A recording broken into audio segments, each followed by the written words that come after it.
update about PBE Sim and the other one, the EMLB with the commish, who's going on vacation very soon. Good to see Mr. Ree, Andy 22 Sheffield, D Dempsey is here, Sean Sultan, Kava Calm after his stream yesterday. Got a chance to watch some of that finally on a Sunday. Chadwick 22 from good old Denver, good old Colorado, I believe. Boiled Egg from Timmins.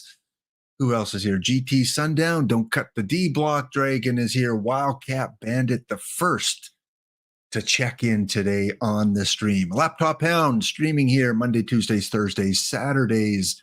Out of the Park Baseball. Good to have you guys here. Don't forget tomorrow, episode number 2 of Lap versus Chat, me versus you, mono o mono for all the marbles, all the packs, each and every Tuesday, where one of you will get to be the team captain and try to guide the chat team to victory as we head into 1963.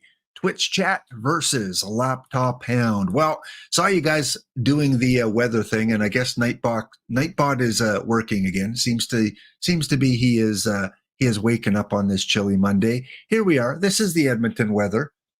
For you, those of you that like Fahrenheit, there it is. Pretty close. I think they both meet at about minus 40. So we got minus 33 Fahrenheit, minus 36 Celsius. You know, just an average Canadian winter day.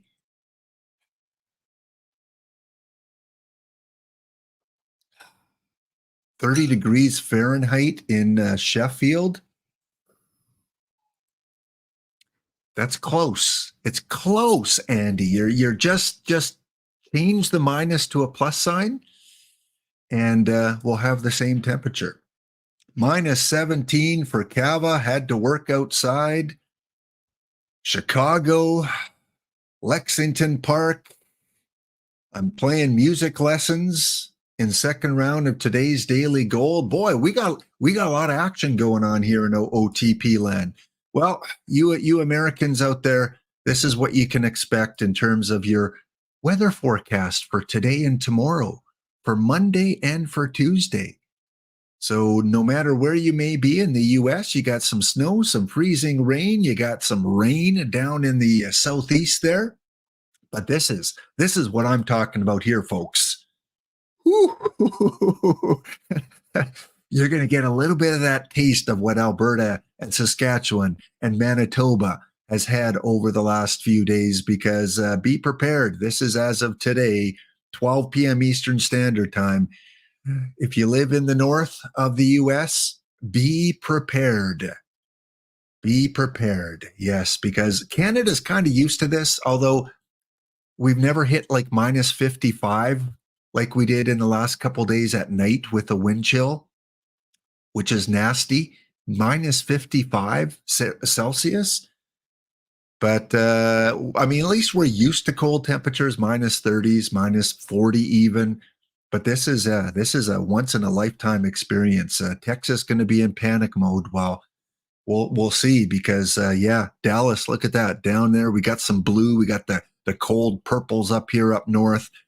Of course, Florida, down in California, you know, they're still getting colder than they usually get. So this is what you guys can expect over the next little bit in the United States. It's going to get cold. If you haven't got out and got a little extra heater, head to Walmart, head to Home Depot, pick up that, you know, little bit of extra insurance, because once it does get cold, there's going to be a run on them. And if yours conks out and you need a heater, good luck trying to find one when everyone else is trying to find one. So yeah, this is not 90 degrees or 88 like we have in Havana and St. George and Acapulco. Kingston is pretty warm. You know, we get Miami at 80. They're still doing okay. Orlando at 74. New Orleans down in Rio Tedio territory at 62.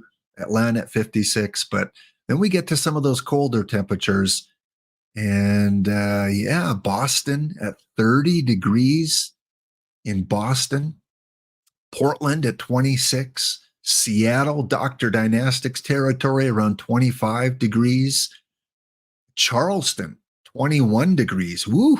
You don't expect to see Charleston that low. And Dallas, 14 degrees for Dallas and Nashville, and it even gets colder in Columbus.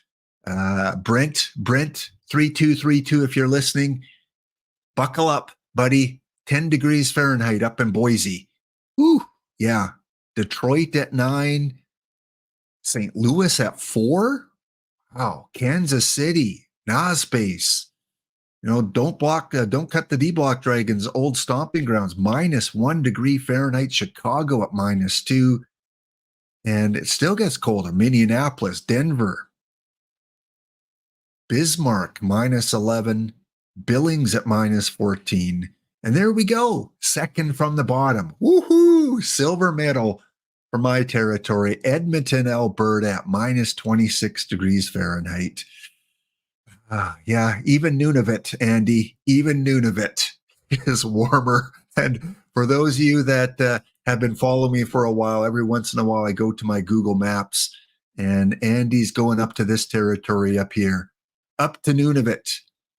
And yes, usually Nunavut, when we go way up north, way up to this area here, can't remember, Resolute Bay, is that what this is? Where are we? Resolute, yes, up to Resolute. It's warmer up there when we look at the old map. And even when we go up higher to Eureka. Eureka, I think, wasn't that number 1 on our weather map? Let's see, Eureka. Let's go back to this. No, it's not. Eureka. Okay, get this. This is how odd this is. Eureka is at -13 degrees Fahrenheit right here. Oops, by Cheyenne, right there, -13. And when we go to the old map, zoom out again a little bit so you get some perspective. Go out to the map. Okay, there we go. Here's Edmonton, second coldest on that chart. We go way up here, way up to Eureka. And not the TV show, way up here. And they're at -13. So we're more than 2 times colder than someplace way further up north. So yes, that is the weather, and it's going to be that way for you guys in the US because that cold system that I showed that was up in Canada for such a long time, right here, Canada was all purple, basically. All purple up here.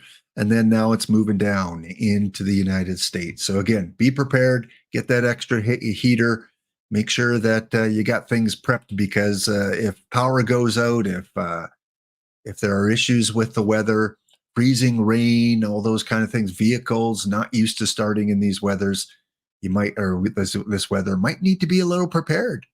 All right, let's move on. This is Out of the Park Baseball. Some of you are still new to Out of the Park Baseball. If you haven't been to kind of the main launching site for OOTP, there it is right there where you can go find all the goodness of Out of the Park Baseball, franchise hockey manager, and even play on the go. Yes, you can download the app on the Google Play Store, on the Apple Store, and get a free Perfect Team because you get a free account by using OOTP Go, by using the free one that comes with the app. So you can have 3 on your main account if you have 1 desktop license, 1 on the mobile device. So you can play with 3 plus 1. Forums are there. The Discord link is there. The podcast by wonderful Rich Grisham, who does podcasts once in a while. And if you still haven't bought OOTP, it is $19.99 right there. You can click on it and it will take you to the place to download it on Steam or on the desktop. And even though a new version will be coming out towards the end of March, likely, no confirmed date yet, the old version, this version here that we're currently playing, you can play it probably for until about May 2025. So usually it stays on the server for a couple of years. What else do we got going on? Oh yeah, if you missed it yesterday or Saturday night, Spore did a stream on the OOTP channel. You can check out the VOD. I'm sure it's still there. He released, I believe it was about 16 new cards. Again, part of his treasure trove, the lower levels, some iron, some bronze, some silver, a couple gold as well. So I think he had 8 pitchers, 8 batters, including a lot of silver. There was a lot of silver this time, and there are a lot of really good silver. I opened up a few packs trying to get those silver because there's some low silver that if you play silver, you're going to want them because they are the new meta, including a first baseman. His name escapes me. Carlos Santana, I think, was one of the best silvers, plus some left-handed pitchers. So we got some left-handed pitchers in the game, which some of you have been waiting for. Of course, don't forget, tune in on Thursday before Twipped. Dishnet is off this week with vacation, so Spore will be filling in. And again, my intuition is that we're going to get Future Legends, maybe the last Future Legends set, plus probably maybe some missions. Probably maybe some missions, because he did say at one point there would be some more Future Legends, and it just makes sense. Paul is a Future Legends guy, and Dish is off this week. So Spore releasing Future Legends kind of makes sense. So we'll see. We'll see on Thursday. No teaser has been put out yet. I have no clue what the content's going to be. I could be completely wrong, as I have many times, but that's what I think it's going to be. I think it's going to be Future Legends. Also, again, community cards. We've seen some community requested cards be filled. So if you were the person that requested the Bucky Dent, we saw that. We saw Mark Eichhorn, which a couple people requested. The Miguel DeLon by Dogberry. Brett Butler. A couple people, including EVC, requested a Brett Butler. Todd Brunansky was requested recently. And on Saturday, D-Block Dragon, who had requested Ventura from Kansas City, that card came out as a silver. There were 2 or 3 people that requested an Ozzie Guillen, who came out recently. And on Saturday, Glenn Perkins, someone requested a Glenn Perkins, and that one came out. So yes, Spore, our content creator, is listening to requests. So I still have the current form going here. If you guys haven't filled this out, I'm not going to keep doing this too much longer because we're getting towards the end of the cycle, and I'm sure Spore has a lot to work with already. But we'll continue it on for a couple more days. If you haven't filled out the form yet and you want to put a request in, put in a player or 2, the team they were playing on, maybe even the year to kind of narrow it down. And yeah, you may see your player in the future. Big shout out to last month's big messengers. Yeah, every once in a while I like to show who are the talkers, who are the chatters on my stream. And Nightbot rules the day. Nightbot, congratulations. There you go. And yeah, we've got Spore at number 2, EVC coming in at number 3. Don't Cut the D-Block Dragon, GT Sundown. A lot of the familiar crew that are here every stream. And I love you guys for that. Thank you for showing up each and every stream and contributing to the chat. Also, which emotes are being used the most? Well, Hero Driver having fun with his Corey Seager emote there. I see him using that on a lot of streams. We've got the old Canadian rolling baseball. Yeah, if you didn't notice because it's so small, now that you see a little larger, it's a baseball. There's the seams, got the Canadian flag on it. The animated Let's Go. We've got the Ron Santo from Cub Fan Steve, the animated coffee cup, the muted lap, which I hope those numbers decline because I don't plan on being muted too much. We got the 10 out of 10 kitty, the laptop hound sunglasses. We got the appropriate 69 laughing famous emote, which is used on a lot of channels. And then we got EVC and his Shohei emote there that is coming in at number 10. So thank you guys for, being part of the channel. You're part of the Hound Pound community. So thank you for leaving the comments and for using the emotes. All right, one more set of thank yous before we move on. Last week's subscribers, EVC and NYC, 14 months. Man, 14 months. Andy gets the old purple color because he's been here for a year now. Andy 22 from Sheffield. Man, Andy, some of the things that we've done on this channel since the beginning, you've been a big part of it. So thank you for all your contributions and re-upping for a year. Ezra Denny, 9 months. Dr. Dynastic for 8. Barry Basher, fellow educator for 5. Punk, my GM from PBE Sim. Dark Horse, 414. Lord Christic, Tiger Cub 366. Thank you again for re-upping your subs last week. And then the follows you see on the right-hand side, we had about 15 new followers. You kind of get close to maxed out on followers because eventually towards the end of a cycle, people that want to find you. But we're still getting some new people, including Matt Walsh, Hi Porcupine Zero, Gotcha J, Iced T241, Blue Void, and fair weather. It is not fair weather out there. That is wrong. It is unfair weather. That's what your name should be. Unfair weather. Thank you for the follow. And a few things with the channel points. I see a few redemptions there. Thank you, Boiled Egg. Cavacom getting the gift subscription. Well-deserved, Cavacom, for everything you provide for the community. And we've got a captain for tomorrow's chat versus lap that has been redeemed. So Pet Gone Bad. He's going to represent you guys because he spent his channel points, his Hound Biscuits, a few minutes ago being your captain. So Pet Gone Bad, hope you can make it tomorrow. If something comes up and you're not in chat, we'll have a different captain and we'll just postpone you to a different time. But Pet Gone Bad, good to see you. Cavacom uses the Ezra Denny Squirrel, San Francisco Squirrel. Oh, you can always trust those teachers and professors. In fact, Hero Driver, synchronicity. Synchronicity. You'll see what I mean in just a little bit. We are going to be back after this break, guys. Again, thank you to the subscribers. You'll see my tribute, my thank you to you during our commercial breaks over the next week. For those that recently re-upped their subscriptions. Back in 2 minutes' time with a special community guest.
All right, here we are. We're back. And before I bring my guest in, first thing we got to do is we like to do every Monday, Tuesday, and Thursday is give away some packs in the form of our bounty. Yeah, we have a bounty up for grabs. That would be me.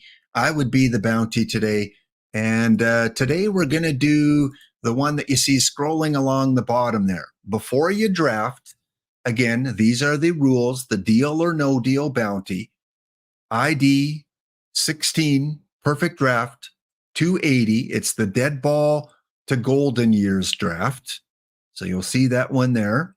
And the rule is, guys, let's go out for a walk today in this nice weather. Let's walk. And we should see a lot of walks with these restrictions here. So all hitters must have an I 70 or higher. All your pitchers must have control 70 or lower. Those are going to be the guidelines for the bounty today.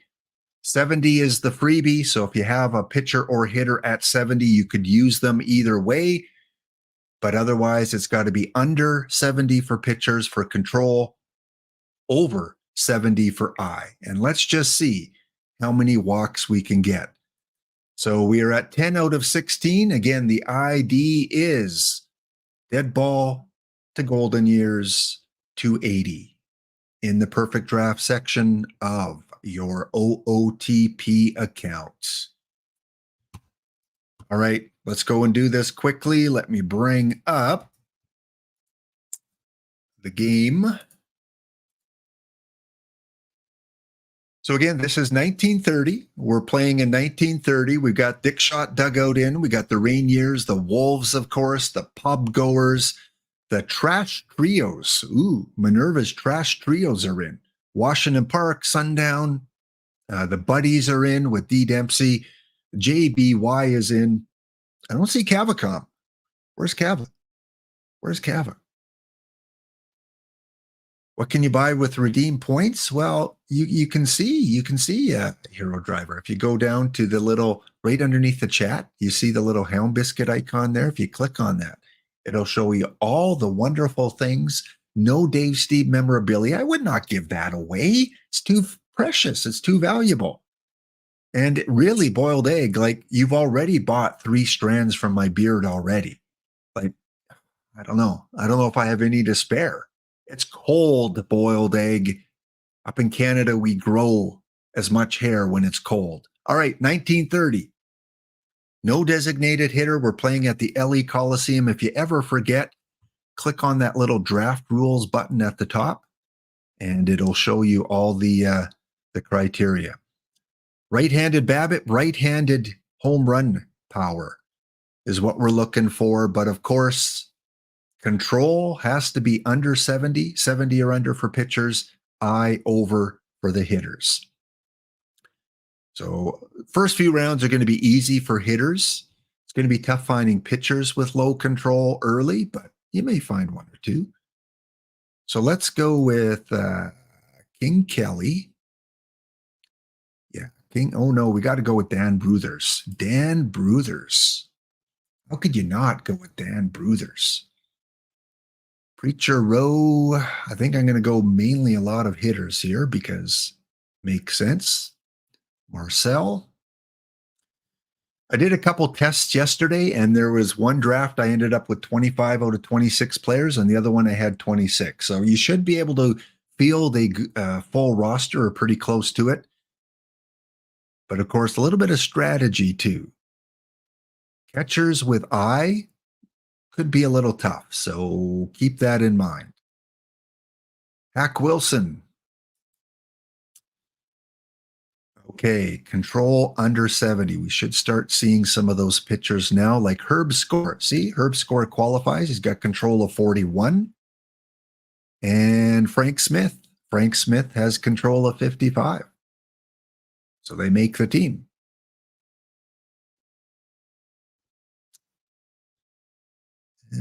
Oscar Charleston for GT Sundown. Yeah, I'd say he's pretty good. I like Dan Bruthers too for 1930 because we do see home runs in 1930, and just like Lou here. So Lou has an eye of 100. We're going to take him. Even though I got Bruthers and there's no DH, I can't take Lou. Yeah, careful with that. If you take two of the same position, one positional players, you're going to have to use one as a backup or platoon one. And I'm not platooning Dan Bruthers. Okay, control 70 or less. Bob Lemon is on the team.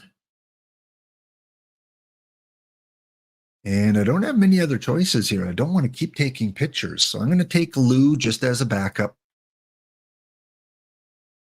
Jackie Robinson does not qualify. Go figure. His eye was not that good on his gold card. Minerva, I usually go 8. You definitely could get away with 7. The game says you have to draft 7 pitchers, so be careful with that. Make sure you have at least 7. But I like to go 8. I mean, some people go more, some people go less. Speaking of more, let's take Synchronicity Boiled Egg. Drink up. Let's take We'll See More. And there's my second catcher. Oh, no, I don't have a second catcher. Well, Gus, thank goodness, Gus, you have an eye over 70. Hank Henry is on the team, and let's go with don't have many choices on this one. I think I only have one choice, and it's another first baseman. Yeah, my only choice is a third first baseman. Cowboy Jones. Oh, I wanted to draft you, Cowboy. How could you not? In Alberta and Texas, how could you not have a Cowboy on your team? Bill Gatewood, he qualifies. And Shem. All right, Sherm. I got my 2 catchers. You trying to work there? No, who works on Monday? Seriously. At least before noon. No one works really. They exist. They function, but do they really work before the coffee kicks in? Ooh, Jim, I can't take this outstanding center fielder. His eye is a little too low. Did you guys get your 2 catchers? That's what I wondered, because Bill Dickey does not qualify. Ken Keltner does. And Enos. Ken and Enos. Stepbrothers. All right, what do we got? Six pitchers. I need second base, shortstop. Second base and shortstop. Woody English. Oh, Woody. Seriously? Seriously, Woody. A guy named Woody has 69 eye. You don't need script writers for this. Woody with an eye of 69, just one short. All right, well, Roger Maris, you qualify. And Bert Schotten. I'm curious how many walks we're going to get here, guys. We should see. There were 2 teams already entered, so I don't think this format really it impacts it too much because it's not like we had to avoid a lot of good players. Oh, another really good second baseman. I know D Block likes this card as well. I love this card, especially for this era. Jim, you get to come on because you have an eye of 85. And we'll take our second baseman while we can. Cass Michaels. Oh, I got to take 3 players here. Van Glider's another good pitcher for this era, but he doesn't qualify. I guess we go with Lefty Williams or Brad Hogg. Let's go. Who's got the better pitcher, Babbitt? Not Lefty. How about Brad Hogg? Brad Hogg's decent. And Spec Shea, he's good too. I'm going to go with Spec. And his 42 control.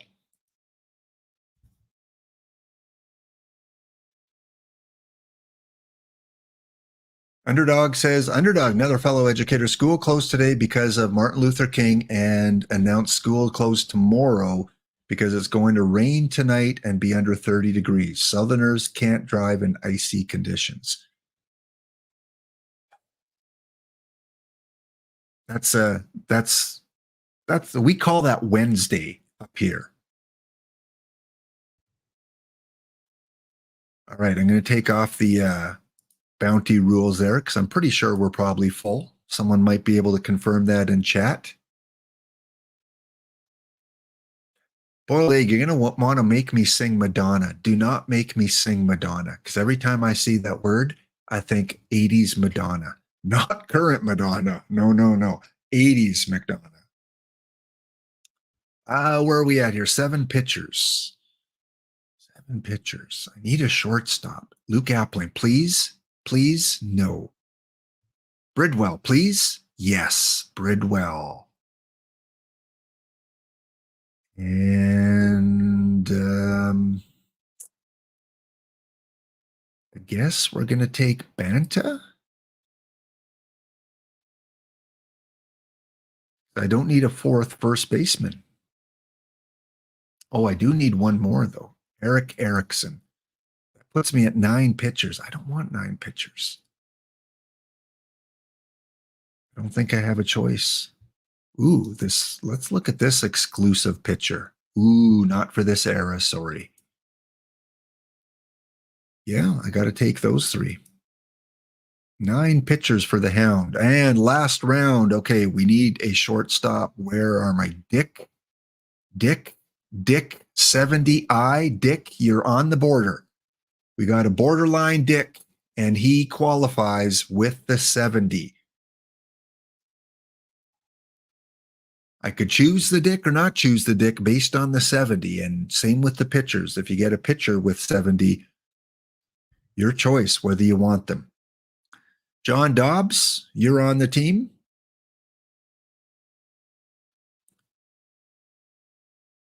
Monday morning humor there, GT. No, I didn't say anything wrong. I said that is a borderline Dick card because it's got 70I. Can't help it if his parents named him Dick. Richard. Okay, you're distracting me. Okay, Kel Abrams, an I of 115. I think he might walk a time or two. Dobbs, Abrams, and Queller. Okay, I think we're good.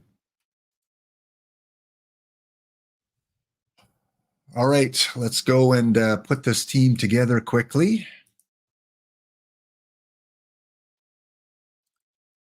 You only need 3 pitchers here, but of course you can't set it to 3, but you can move one guy to the bullpen. And so you're going to be a stopper, and everyone else goes middle relief. In this era, usually you don't need long relief. Usually pitchers don't get lit up. And let's go set all these. Gatewood we'll use more often. Couple stoppers, strategy, dead ball. Good. Hitters versus lefties and versus righties. Oh yeah, no DH.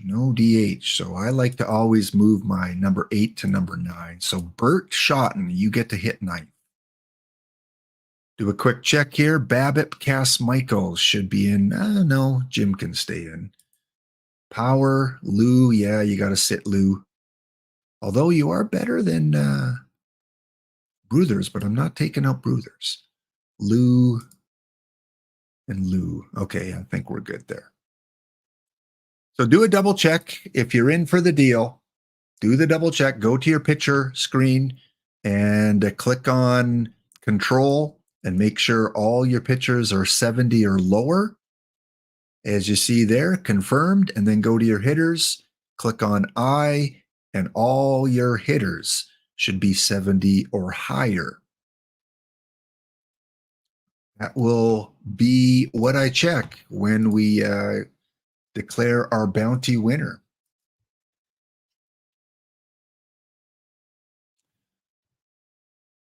Let's see. It looks like we are full, so we're just waiting for that to fire off. We'll check on that a little bit later. And yeah, lots to talk about today, guys. So let's get on with it. Let's leave the bounty.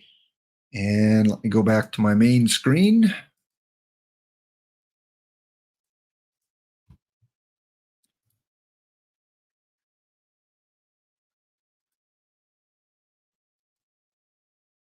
Okay, I think we're set. I think we're ready to roll.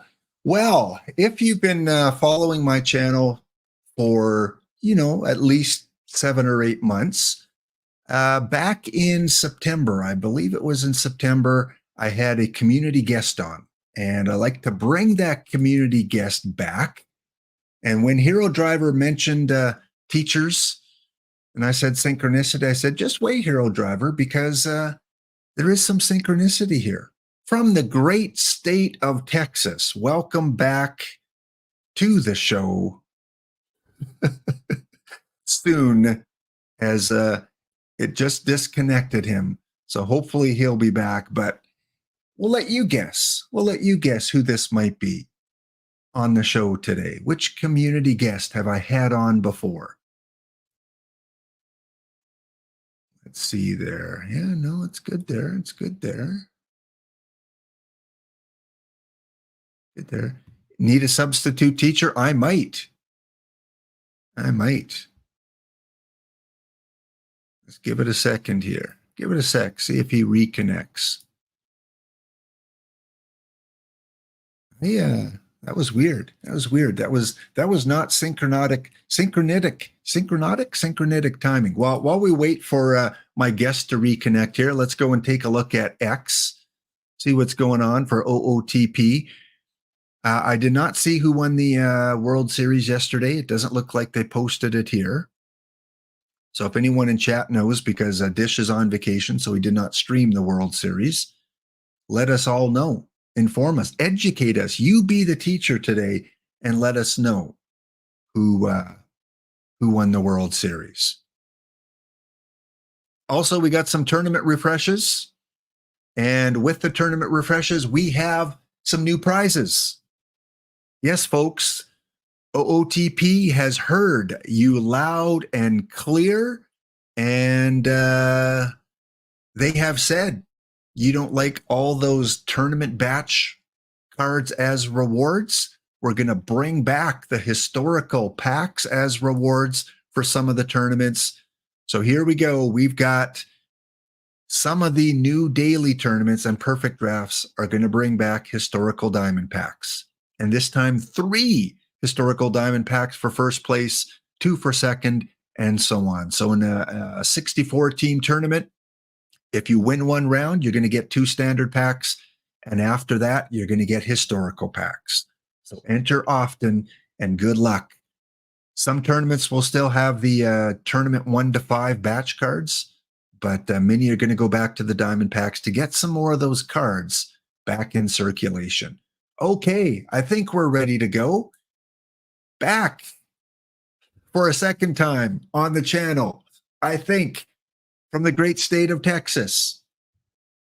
Are you here? Not quite. Not quite. Texas must be getting some sleet. All right, they're trying to connect again. It must be the weather. We're going to blame it on the weather. Okay, well, we'll check back in on that again in just a second here. I think, I know Nersha was streaming, and usually Nersha raids into me on Monday, but apparently he had a power outage as he was about to end his stream, and it was out for a few minutes and couldn't get back in. So maybe that's what's happening with D Dempsey. I let it slip. Yes, D Dempsey was the guest back in September, and he is back to talk about his experience with the PTCS. Had some success, and he's going to give us a few pointers on how maybe we can improve our PTCS play. So he's still trying to reconnect here. Spoiler alert. Yes. Okay. Well, while we're waiting for that, let's see if the bounty is fired off. Nope. Still in the signed up phase. Well, you know what, guys? Let's do this now. Let's take a quick commercial break. That way, we got some extended time before the next break, before our guest is on, and maybe he'll figure out the issue then, and we'll be back in 2 minutes' time.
All right, we are gonna try this again because let's see if my guest is back here. So it may be audio only. We'll see soon. But welcome back to the show, D. Dempsey. Hello. Hey. Can you hear me? Okay. Yes, you are coming in a little bit fuzzy, but Okay. at least we can hear you. Okay.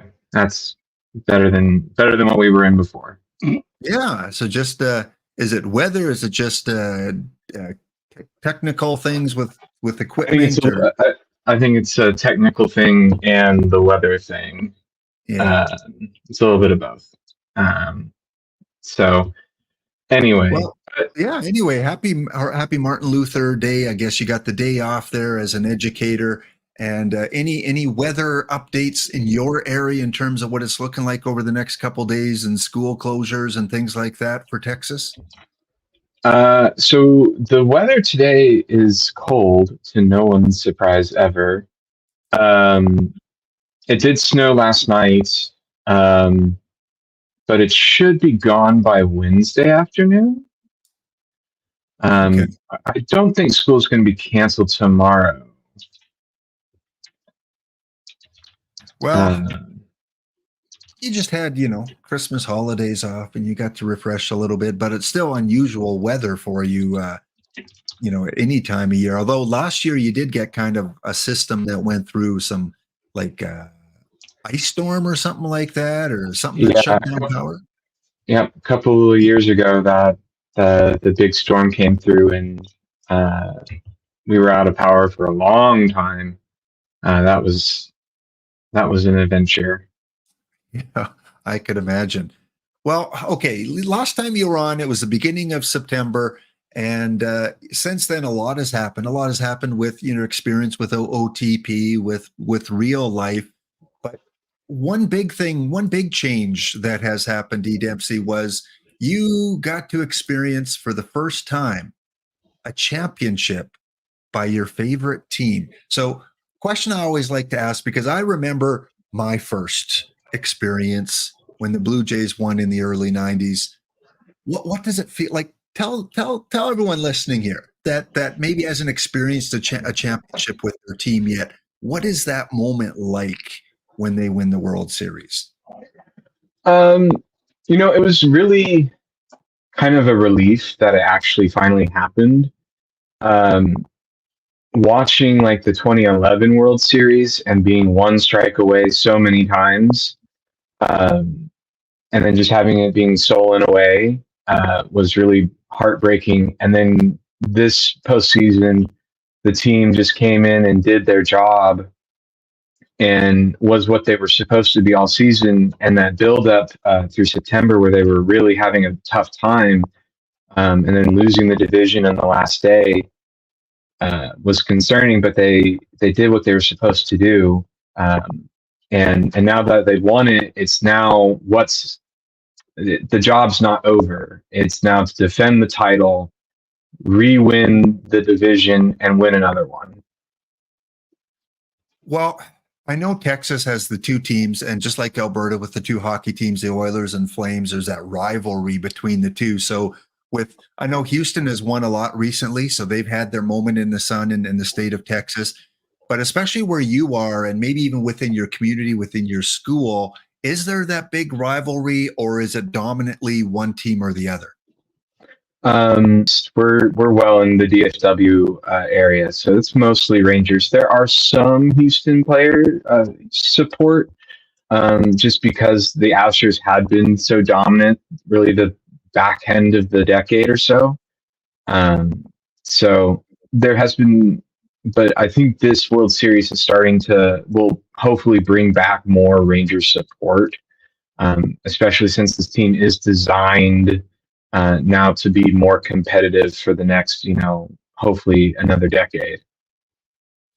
And again, we talk about the rivalries, and Hero Driver says there's a rivalry in Central Texas there. As you're watching, the finals play out, is there a moment? Is there an at bat? Is there a situation where you finally said, "I think we got this," or was it not until the very last pitch that you felt comfortable?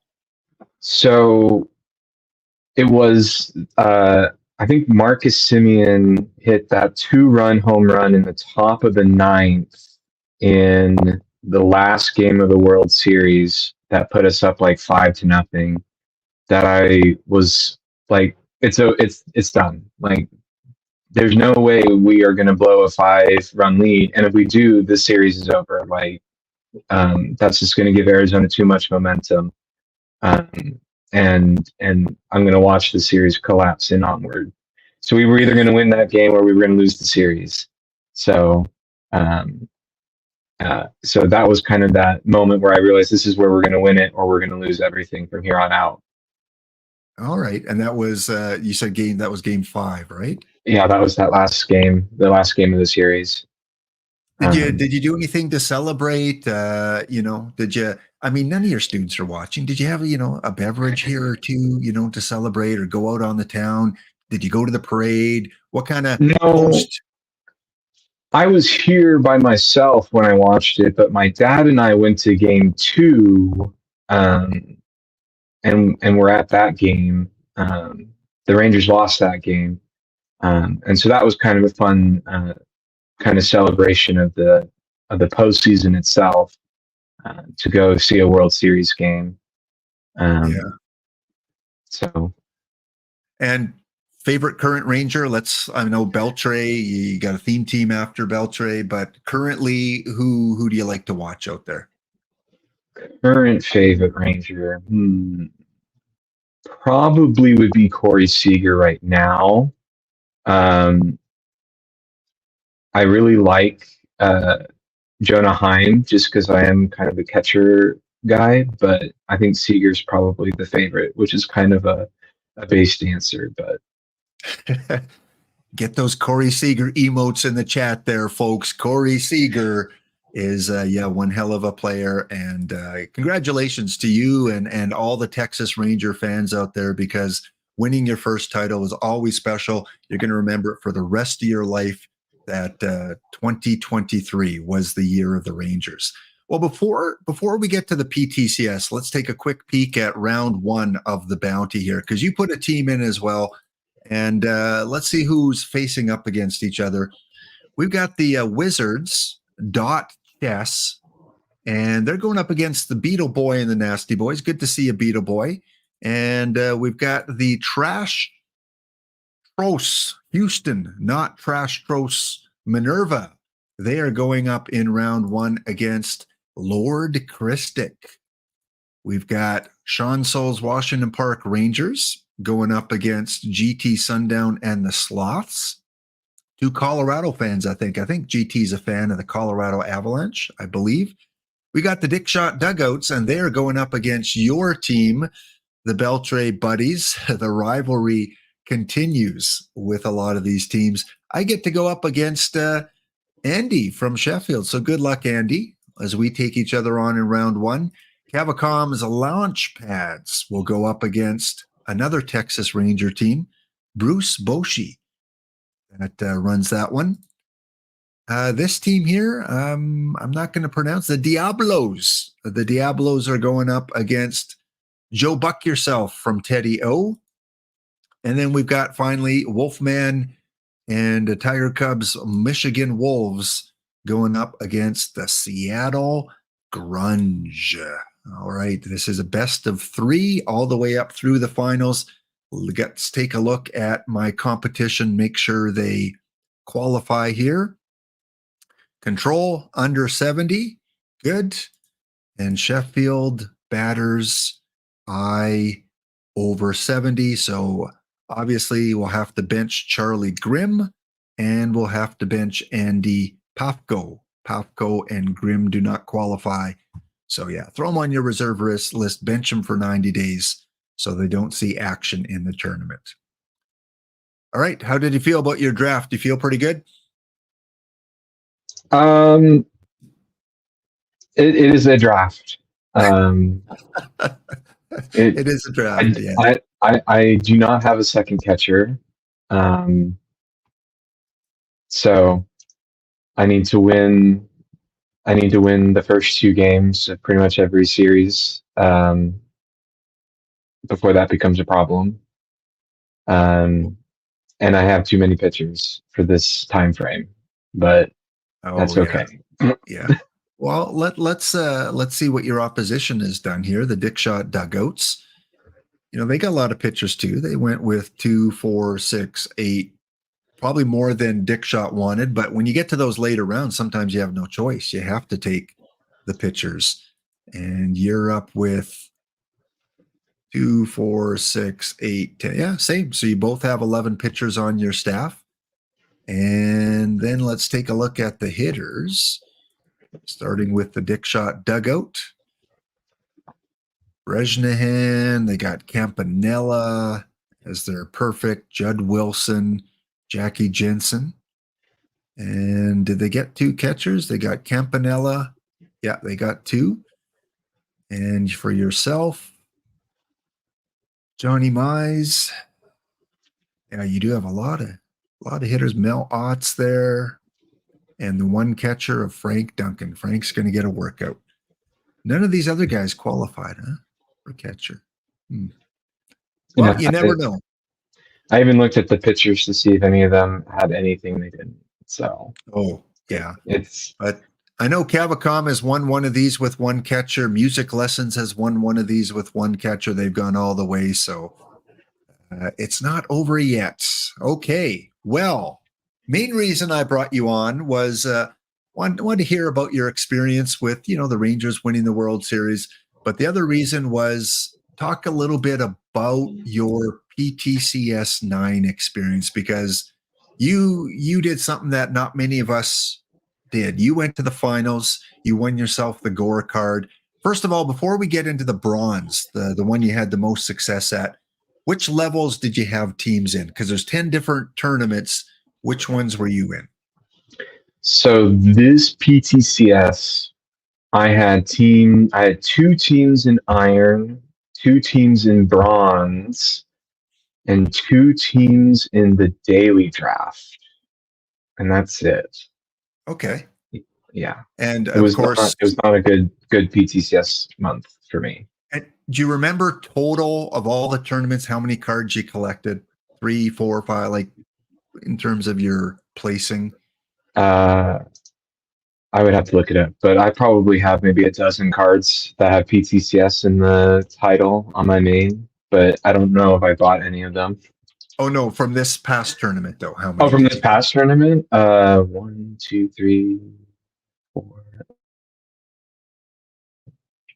on my main, and then I won one Brent Rooker on each of my other accounts. So I think I got probably like 11 in total. Right, yeah, that's what I got as well. I got the Brent Rooker card. I did buy that the one rate above Rooker, the pitcher, the Drysdale. Oh, the Drysdale, yeah. And then I bought one of the ones above that one, the splitty pitcher. Yeah, just to try him out. Well, for those of you that don't know D. Dempsey, if you come across any of these logos when you're playing your perfect drafts, your league play, these are the three teams that D. Dempsey runs. He has his Firebirds. He's got the Beltray Buddies. And then he's got the TFB cards, which a lot of us are like, what's TFB? But there you see, is all players that are tops cards, they're future legends, or the baseball reference. So he can only construct his team with the makeup of those cards. And we can see the success of his main team currently in Diamond and one of his theme teams in Diamond. So what's going on with the Beltray Buddies? So the Beltray Buddies, I don't know. They're kind of ghost shipping it right now. We have like almost 600 packs sitting there, and 400,000 perfect points. We are waiting for the peak Adrian Beltre card to come out so we can just buy it. We are not going to play with the missions for that. We're just going to go out and hard buy it, and I'll just build up the points later. Yeah, we heard Spore on Saturday. Someone else asked him if there's going to be a playable Beltre, and he said, "Oh yeah, we're bringing out a playable Beltre, so it's not going to go for waste. You are going to get that, third baseman that is going to help propel the team." Of the three teams that you run, the main team is pretty much any player, I'm guessing, and then you got your two theme teams. Is that right? Yeah. Yeah. Which one are you having the most fun with this year? So I think the Firebird team is probably the more interesting team because they're the team that's actually been up to the perfect league several times this cycle. And then the TFB cards is fun because that team I've watched it kind of change, because at the beginning it was a lot of tops and future legends cards and not a lot of the baseball reference cards. But now we've had 4 or 5 of those baseball reference sets, and those have become now the new meta. And now that team has really been like now 90% baseball reference cards. And so that's kind of been my favorite team to tinker around with, trying to get those, that last group of missions settled for that team. And the Beltray Buddies are really, like I just said, kind of sitting in the back corner as we wait for the peak Beltray to come out so we can deal with that. Yeah, it did. Your Beltray buddies are kind of like my Dave Steve team. It's kind of it's just a fun team to recognize, that period of baseball where you enjoyed a certain player or a certain team. But the limit is the card pool for a lot of those teammates of teams is kind of small compared to other theme teams. So they struggle to get to the higher levels. What would you Yeah. say? You played OOTP since OOTP 16 says on your Mm. slide here, and probably perfect team ever since it's been out. What would you say is your crowning achievement in this version of the game? Is there a card you pulled, a moment in league play, a tournament you've won, or is it the recent PTCS second place victory? What is your crowning achievement so far? It's probably this PTCS second place is probably the closest I've been to the highest level of doing anything spectacular. There was a week where I won like 3 weekly tournaments, which was pretty cool this year. But this was probably the closest to like the magnum opus of the cycle for me. Yeah. And I mean, even with your TFB team, like you started that before you knew that these cards were going to be meta. It's not like you just started it up 2 weeks ago, taking advantage of the meta cards. You started out and you took a risk and said, well, seems like a fun theme. And you just kind of lucked into, Future Legends and Baseball Reference and some of these tournament cards being part of the meta. So good stuff there. And for those of you just joining, this is D Dempsey. D Dempsey runs 3 different teams. You see the logos there. You may run in across in league play, tournament play, and I brought him on today because, he's a fellow educator from Texas. He's got the day off and thought it would be cool to kind of chat and pick his brain a little bit about what he thinks might have been some of the reasons he found success with the PTCS. So before we get into your specific team, you put together some slides, kind of an overview of bronze. And bronze is my favorite level. Many in chat, it's their favorite level. Where do you rank bronze in terms of leagues you like to play?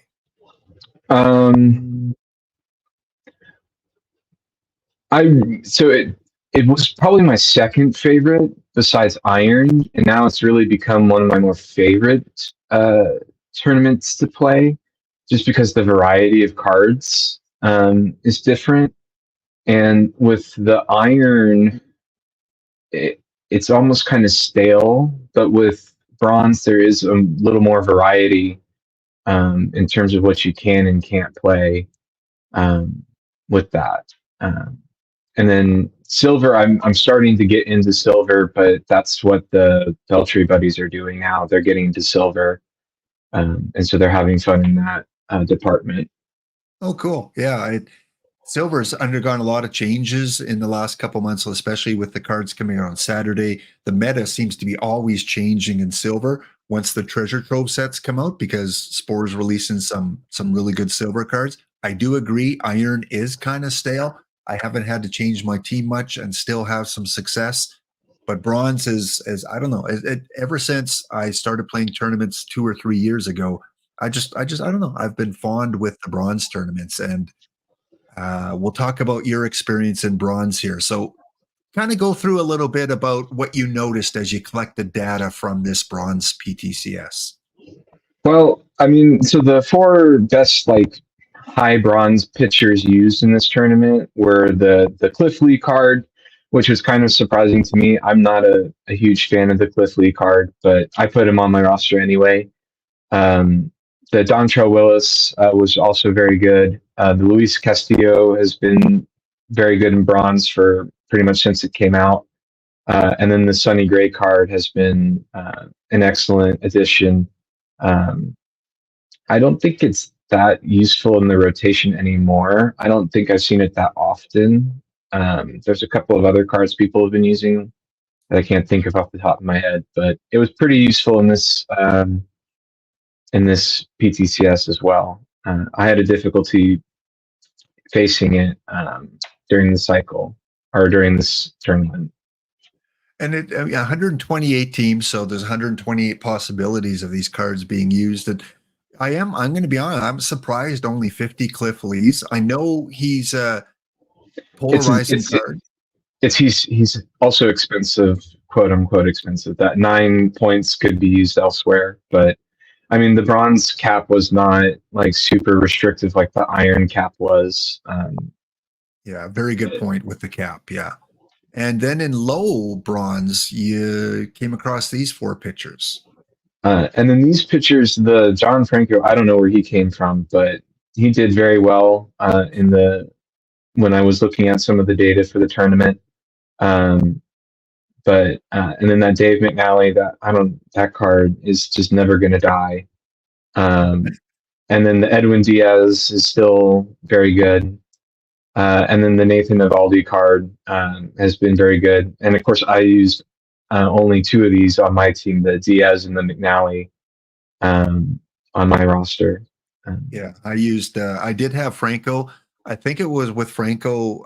I used him because he was cheap on the cap, and I think he had really good home run suppression against the righty hitters, which you kind of wanted to tame a little bit. So that's why I had him in. Yeah, home run suppression, I think, against the righties was good for Franco. Then we move along to the biggest duds, the two that underperformed. Yeah. So looking at like who had the at least 12 copies in the tournament, 'cause that meant that they were on at least 10% of the teams. Um, the Jonathan Sanchez card and then this Tim Wakefield card were both just absolutely destroyed. Why? I don't know. The Sanchez card is kind of weird. It has like no control, if I remember correctly. Um, and the Tim Wakefield is kind of just doesn't. I think that one is just kind of a box and doesn't have that high of a the stuff category, and so it shouldn't have done as very well. But of course, I had it on my roster, so it What it's fine. I think the temptation is that they're free or very low for the cap. Like Sanchez is a free card, so I think people just like I'm going to throw him on there. I need another pitcher, and maybe not using him appropriately because maybe he shouldn't have been used in certain situations. But Wakefield surprised me a little bit that he performed so poorly. But I love this kind of statistical information when people go, "Hey, these are the two worst pitchers that performed." So, of the pitchers that you showed here, you had all four of the high bronze you showed, So for the except high one. run, I did not have the Dontrell Willis and the Sonny Gray on my roster. I Oh, did not. okay. I did not have those two on there. And you said you had Diaz and McNally here. Yeah, And did you have one of these? You had. and then I had the Tim Wakefield uh, Okay. All in right. my Let's get bullpen. to the biggest studs. Yeah, so these were the highest average WARD pitcher with more than 12 copies. It was the Cliff Lee and the Dontrell Willis. Big lefties, home run suppression. The Dontrell Willis has a lot of strikeout potential. Um, Fabulous cards. I kind of regret not putting the Willis on my team.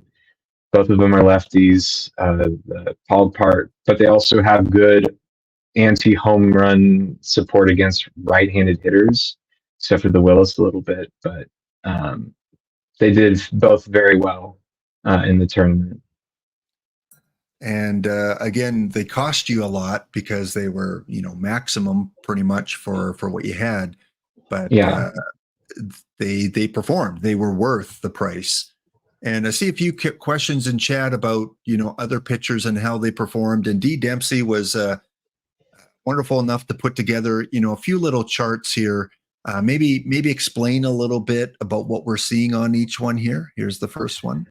So let me see. This one is. Hold on, I'm pulling Home it up on runs. my side too. So this is the home run slide. This is just kind of showing who gave up the most home runs.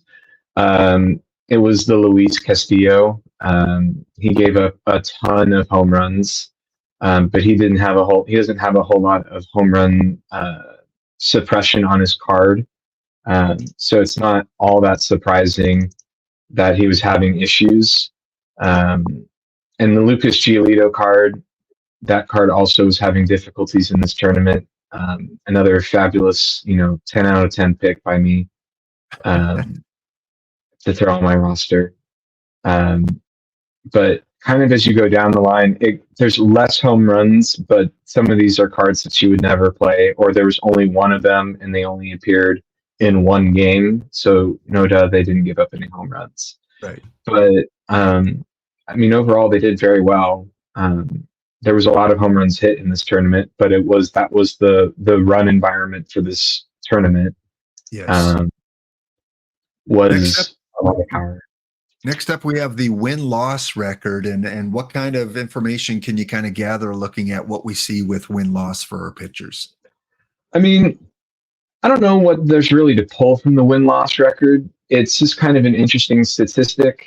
I mean, Luis Castillo won a ton of games for us, for all the teams that it appeared for in the tournament. He also lost a ton of games. So did the Sonny Gray. I think he finished second in losses in the tournament. But that Dontrell Willis card had probably the second most wins on the tournament. The Lucas Giolito didn't get a ton of wins or losses. It could be a combination that he wasn't used very often, or he just didn't get a decision just because he got pulled out of the game too early.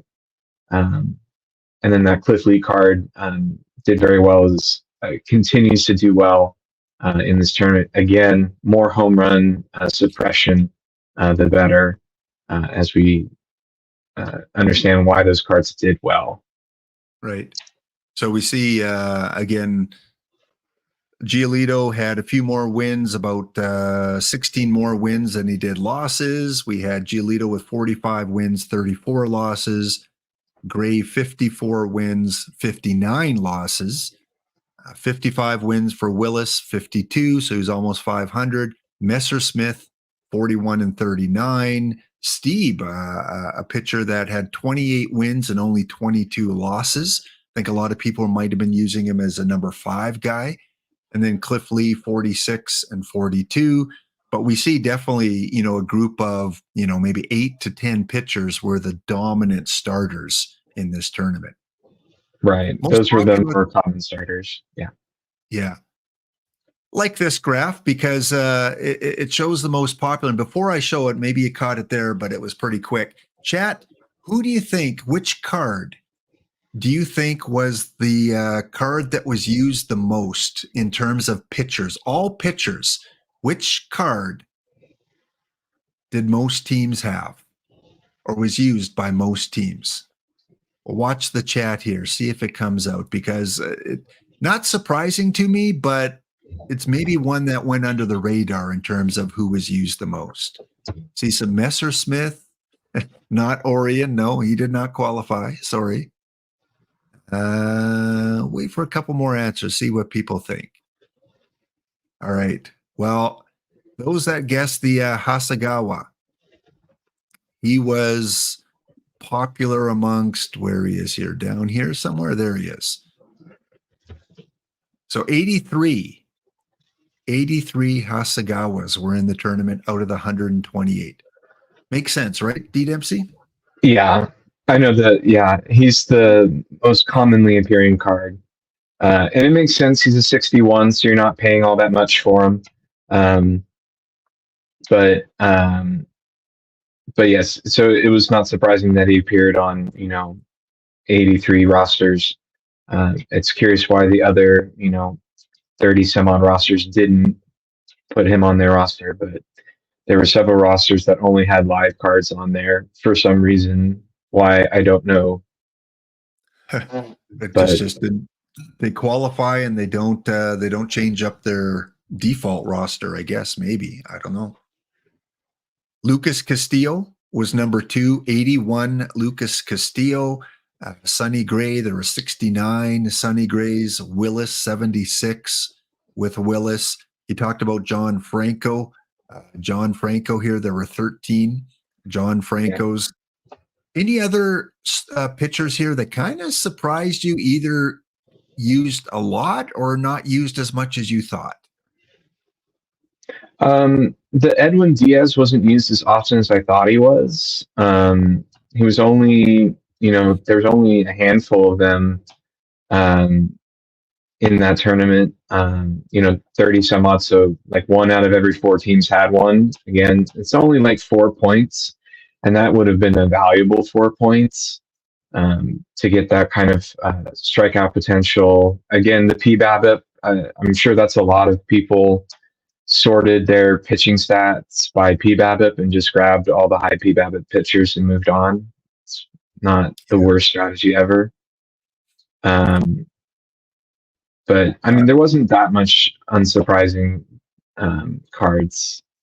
Yeah, It's I mean, about like what you you would said, expect. a few lives in chat. They're mentioning that maybe these are people that qualified with the daily live, so therefore they kind of just Yeah, left their roster. and I did see it. that's how I qualified. So Yep, the Cal Eldred, the limited edition Cal Eldred, 14 of those. Jared Burton, I think, is one a lot of people wanted to use, would have used, but because of his high price, 69, yeah, we didn't have that many. Had only 45. Whitey Ford was, I think, a hidden gem. We'll talk about Whitey a little bit later, but from what I've seen, Whitey Ford seemed to do well for a few teams.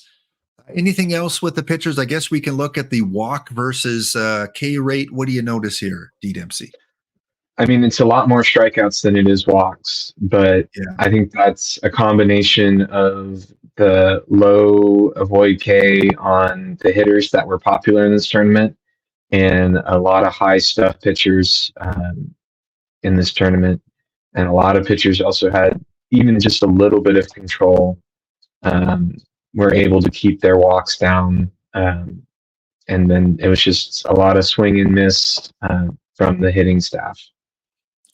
so top three, Louis Castillo, 1,223 strikeouts. Willis, over 1,069. Then we had Lucas Giolito, 792. Sonny Gray, 766. And then coming in at number 5 was Cliff Lee, 597. So again, walks, I mean, it makes sense because they pitched more. Louis Castillo, Donatello Willis, Sonny Gray, and so on. And then the last one you have is the innings pitched, just to kind of show how much usage that these pitchers got. And what are we noticing here? I mean, it's not unsurprising. This particular chart's not like, it's not unsurprising for the innings pitched. It's mostly the starters who get the most innings, things like that. Although this particular chart's not accurate anymore. It's now showing but that's okay. Yeah, it's showing the count now. I was messing with it earlier, but but basically the chart would be showing that the starters threw the most innings, and that's not a surprise. And that the top starters threw the most innings, and then the B tier starters threw the next most, and so on and so forth.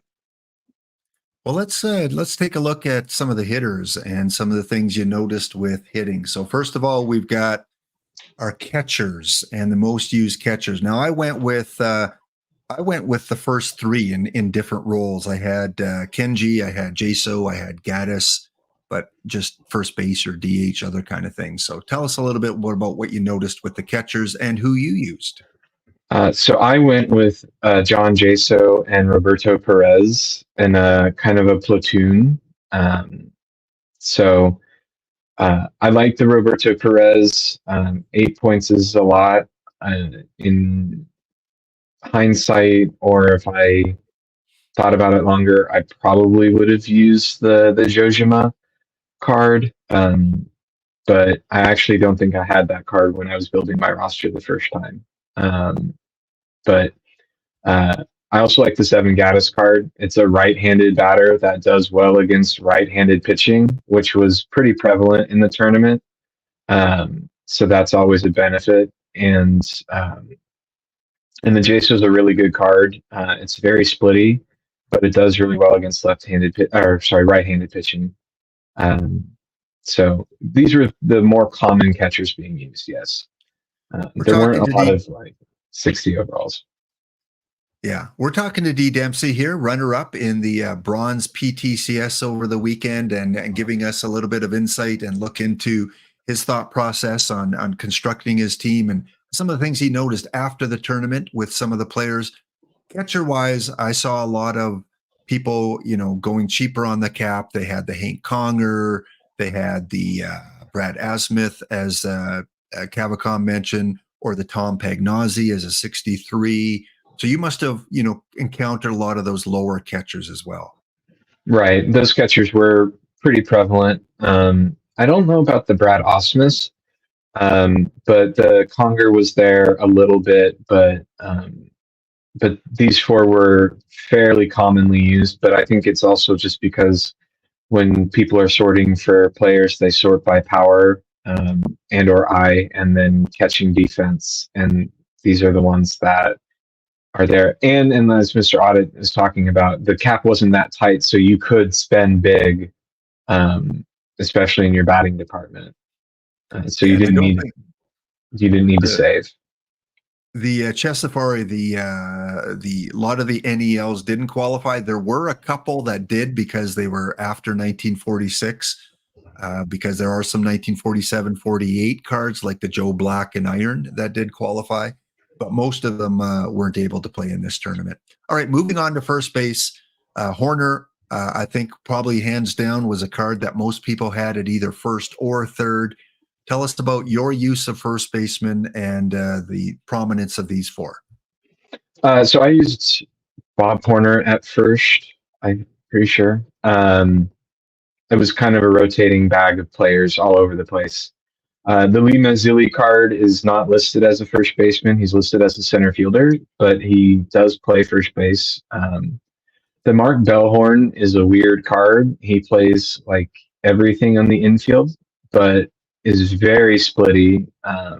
It's kind of interesting that he did very well, but um, it's the card that I used before when I had space to use it. And John Jaso is another option at first base, but he already gets his credit on the catching slide. And then the Dale Murphy card was also used pretty heavily as well. Again, it's cheap. You can use those points in other spots. The Bob Horner, though, that was like a super card for this tournament. Yeah, a lot of production out of Bob Horner. As we move to the middle infield here and our second baseman, a lot of really good choices at second base, depending on what you were looking for. Do you want defense? Do you want BABIP? Do you want home runs? Do you want versatility? Tell us a little bit about your second base cards here. So for second base, the Keston Hiura card was really fun for me to use. I used him at second base versus right-handed pitching. Like I actually had him playing in the field, which is a big no-no. He's got like 30 second base defense. And then I would replace him with Brock Holt as the game went on. And then Nico Goodrum was just a really good utility player. He plays all over the infield and left field, I think. And then that Marty Barrett card is another good second base option that was used pretty frequently. But I had the Hira, the Holt, and the Goodrum on my team, and I knew as soon as these cards were eligible that they were going to be on there, just because they are fairly cheap towards any kind of a cap, and they play anywhere that I need them to be. And yeah, again, the Goodrum at a 62 is almost a no-brainer with his versatility. The gutsy call, as Mr. Audit said, was playing the defense with the second baseman here with Keston and Brock Holt. As soon as that card was released, I said, this is a card. This is a card that's going to last for a long time. He can do so many things. He might not be the best at his position anywhere, but he's really good at every position pretty much. And he's got a pretty good bat. Let's go on to third base. And here again, when you include limited editions, there's going to be controversy. And I don't want to get into the controversy of limited editions. It's been talked about on other streams. And, Suarez come out and said, yeah, I probably should have made Suarez 100. So that's been talked about. Pikachu, I don't know where he fits in, but hey, go Pokemon, and The and it Doug this DeCinces was a yeah. prominent third baseman. Yeah, so these were the big third base options. If you didn't have the Suarez card, you were playing Doug DeCinces, which shocks nobody for this tournament. The Eugenio Suarez, this tournament was like built for this card to do well. Um, but surprisingly, there was only 19 present in the tournament. Um, so it I don't know what happened to the other 31 or where they are, but they did not appear in the tournament at all. Um, so Yeah, it's kind of surprising because even if you had one and didn't make it, you would think, well, hey, I could probably cash in. I can make 200,000 perfect points or more, unless you play the dailies, spam the dailies, and just want those 3 standard packs all the time. But DeCinces, and you must have seen some Horners playing third base as well. yes, and you also saw the Horner, the Holt, and the Goodrum going through third base frequently, so they get kind of a notation here as well. Some people were doing DeCinces at DH. I was using that DH fairly frequently. Because he's not that great of a third baseman defensively as opposed to the other ones. Yeah. Again, I'm surprised like you with only 19 Suarez, but again, we saw some incomplete rosters in the tournament. We saw some live rosters in the tournament. So with 128 teams, you're not going to get 128 active rosters. You might get maybe between 80 and 90% that actively put in a roster, and maybe, yeah, as D Block said, maybe some of the Suarez owners just missed the cutoff. They had the card, but maybe they focus more on silver. Maybe they focus more on iron, or maybe there are a handful, 5 to 10 collectors out there that like the card art and just want the card for the sake of having the card as part of their collection. But let's move on to shortstop. And Ozzie Smith, not my favorite shortstop in bronze. Defensively, yeah, he's great, but I prefer the Stalker or even the Archie-Vaughn at shortstop or third base. Adam Everett is the kind of if you don't have Ozzie or one of the other ones, you go to Adam Everett, right? And I'm sure that's who you used. Actually, I did not use the Adam Everett. Oh, I fumbled on that one. I used the Ray Ordonez card. I was kind of crunched for points, curiously enough, and I wanted those 2 extra points for bullpen. But the Adam Everett was a really good shortstop, and that's one of the biggest faux pas for this. And I don't have a million perfect points to buy an Ozzie Smith and the Eugenio Suarez, which also appeared at shortstop sometimes as a shortstop option, which is did you weird. see? Did you see many Archie-Vaughns or Kevin Stalkers? They did appear in the tournament. I don't remember how many there were, Okay. but they did appear. And the big question: did Gabagoo Luigi pay you to use Ordonez? What's going on with that? I think I used him because D Block said don't use him, and I was going to spite him with it because I actually really like the Ray Ordonez card, but I now regret that decision. So you're saying D Block was right? Are you giving D Yes, Block credit? Oh, yes, he okay. was right about that. All right. Big shout out to D Block for not using Ray Ordonez. Okay, let's go to the outfield. And a lot of different choices in outfield, a lot of platoon situations in outfield. Tell us a little bit about what you saw and what you used. The Ryan Sweeney was a huge card. He plays all 3 outfield positions fabulously well. The Thermal Sledge, another great outfielder, a little splitty towards the right-handed pitching, but still useful. The Andre Ethier, while an outfielder by card title, does not go out there. I used him in the outfield, but that's other reasons. The Marquez Grissom is a good card. He's decent for a center fielder. And the Akil Baddoo is a good card, is another kind of nice platoony card. He saw some play as well. I ended up with the Sweeney, the Ethier, and I can't remember the other two off the top of my head. I think I was using the Joey Gallo, the historical one. I can't remember. Oh, the Ivan Calderon Calderon, card. Yeah, right? I was using him. I like that card. The Candy Maldonado was used as well.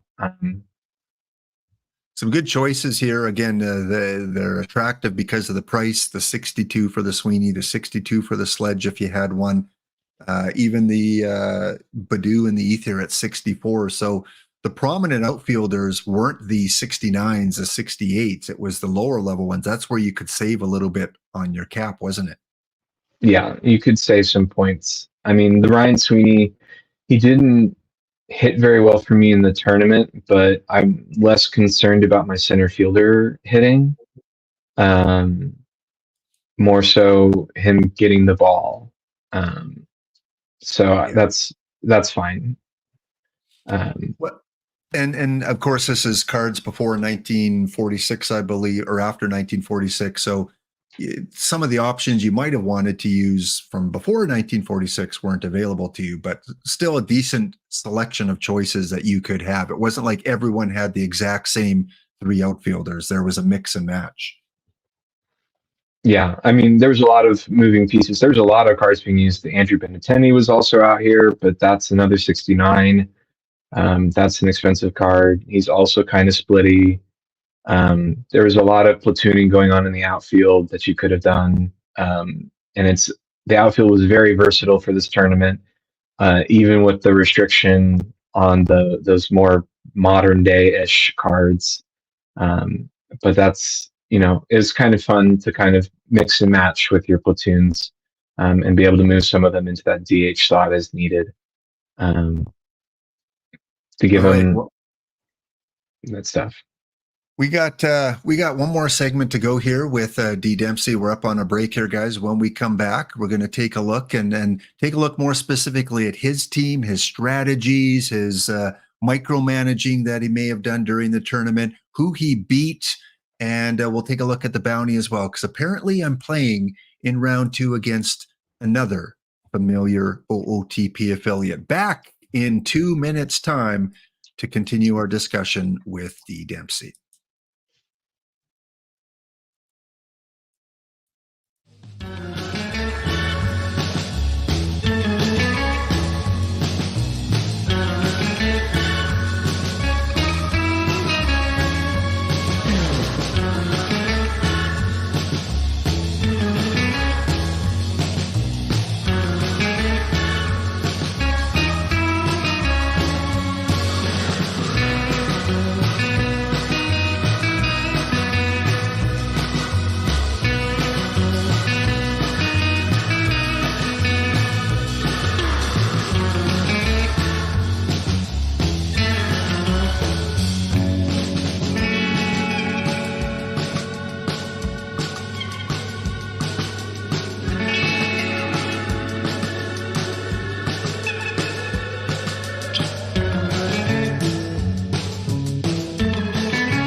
All right, here we are. We're back with D Dempsey again. D Dempsey, wonderful part of our community here at OOTP. He's been playing the game since OOTP 16, playing Perfect Team. He's got 3 teams that he plays Perfect Team. He's part of the Theme Team community and has reached his greatest success this year so far.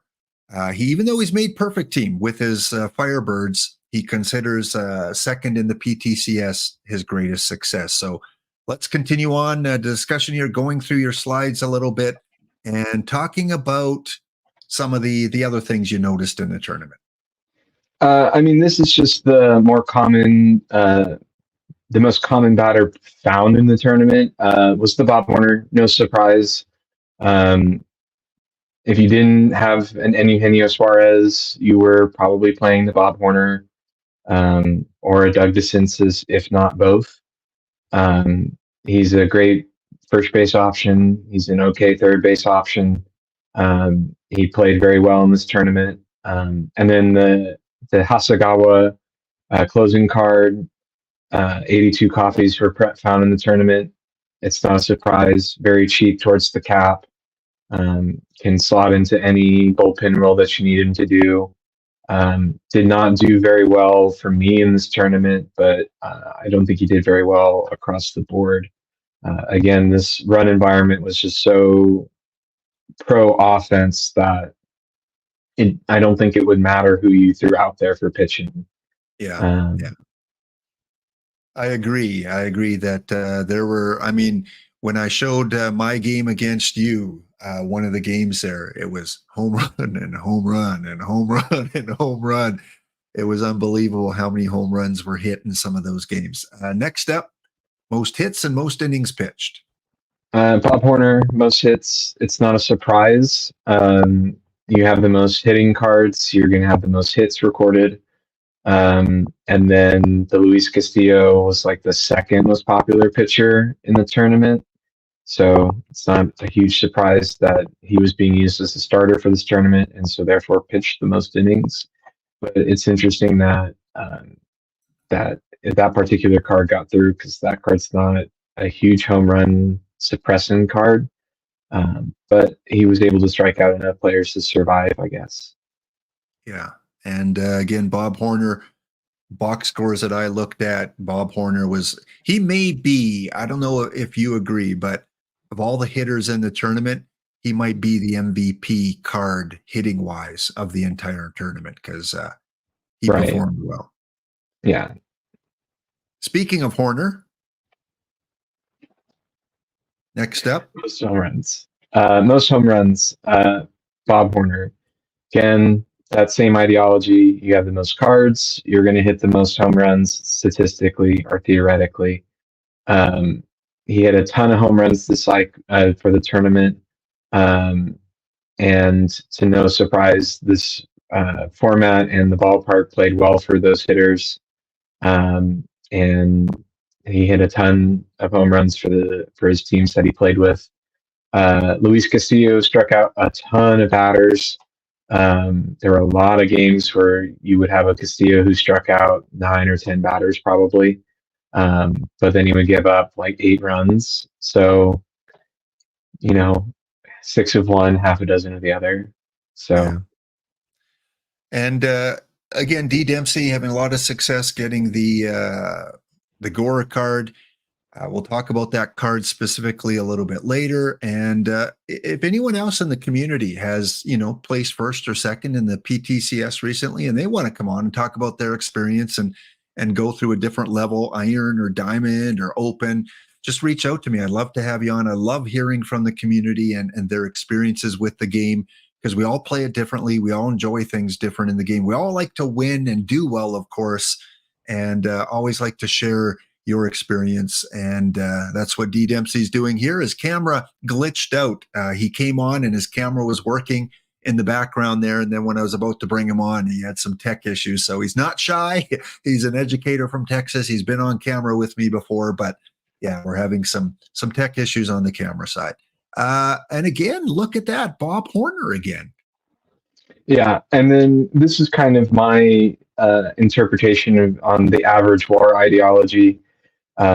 WAR not necessarily the greatest stat ever in the history of man, but it was one that was easy enough to kind of track and analyze. But Cliff Lee was probably the highest average WAR pitcher. That home run suppression and the control really kind of kept him afloat for most of the tournament. And then that Bob Horner card, again, you have the most hits, you have the most home runs. It's going to build your WAR um, for a ton of teams. GDB, absolutely nothing. Absolutely. All right. So your PTCS experience, let's talk about that and get a little bit more personal here as you had three teams and different tournaments that you had to manage. And, for me managing, I was in four. I was in 2 bronze, 1 iron, and 1 gold, and that was enough for me to try and manage. I can't imagine how people do it with mini teams. So tell us a little bit, first of all, about your roster construction and how you went about deciding who plays, who doesn't play, what kind of team do I want to build? So this was the roster itself. I started off kind of filling in the cards that I was familiar with and have used in bronze in the past. So the Castillo, the Giolito, which was a mistake, the Burton I knew was good, the Diaz I knew was good, and then I just kind of started to build my roster around that, and the Cliff Lee as well. And as I was kind of building, whenever I build a cap tournament, I don't like necessarily to put points in the bullpen outside of maybe 2 or 3 pitchers. And then because I want to save those points to be used in my offense. But again, for this particular PTCS, the cap for bronze was not all that strict. And then because I had a Jim Deshays, you have to use it because you gotta express your LE if you've got one. So and he did okay in the tournament. He wasn't a complete flop. The Alex Reyes card was okay. He was actually a late add. I added him while the tournament was still prepping to fire, and I subbed him out for the Dave Steeb at the last minute. So I don't think that was the worst choice ever, but it wasn't too bad. For the batting lineup, it wasn't too bad across the whole. Some things that I didn't really like were the Ordonez after the end of it was bad. The Tom Tresh was bad. And that was kind of it. The Joey Gallo was bad. That was a bad pick. But the rest of the lineup was either okay or good. They did what I expected them to do, or they exceeded my expectations. The Roberto Clemente was a nice card. Plays decent defense in right field. The Calderon was kind of acting as like a 4th outfielder for most of the tournament. But these rosters, it was okay. I felt pretty confident that the roster was going to work. Curiously enough, I actually felt better about the Beltre Buddies roster when I built it. Because when I build my rosters for 2 separate teams, I don't use the same for both sides. I try and change it up, and I actually felt better about the Beltre roster after I had built it, and that team didn't do as well. So it's kind of interesting how that plans out. Did you use the live Gallo or the historical Gallo? That was the historical Gallo. Okay. Yeah, because I know some people use the live. Well, before we continue on and look at the results of your team and how they did statistically, let's check in on the bounty. And Cavacom, congratulations. Cava and his launch pads knocked me out of the tournament. They will claim the bounty today. And Cava, there's a reason why he calls his team the launch pads, because he beat me 16-5, and then he beat me 12-6. So yeah, they were launching the ball. Fred Pfeffer was the player of the tournament or of the round for Cava. And in round 1, we were able to defeat Andy from Sheffield 2-1. 8-7 and 7-5. See, Kava, that's a more gentlemanly way to play. You make it close. But no. Blowout. 16-5, 12-6. So congratulations, Kava. We will make sure that the launch pads have 5 packs for you to open up on Sunday. And the rest of the tournament, you're just playing for the in-game packs. Joe Buck yourself will play Kava. Ooh, that's going to be a good matchup. Kava versus Teddy O. And then D. Dempsey, you got skunked too in the second round, just like I did by Sean and his Washington Park Rangers. And we're waiting for the Wizards and the Rainiers to determine the last semifinal berth. There you go. So Kava, congratulations if you're still in the chat.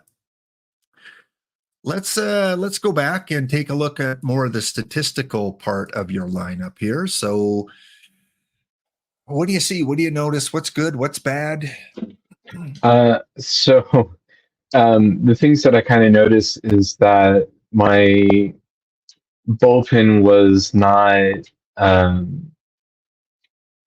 great in the long run. We had a ton of these meltdown innings, especially towards the back end. I could not, for the life of me, have the 7th, 8th, and 9th inning be quiet. I just could not get through those back end of the innings to be peaceful. And so those meltdown innings really would upset me.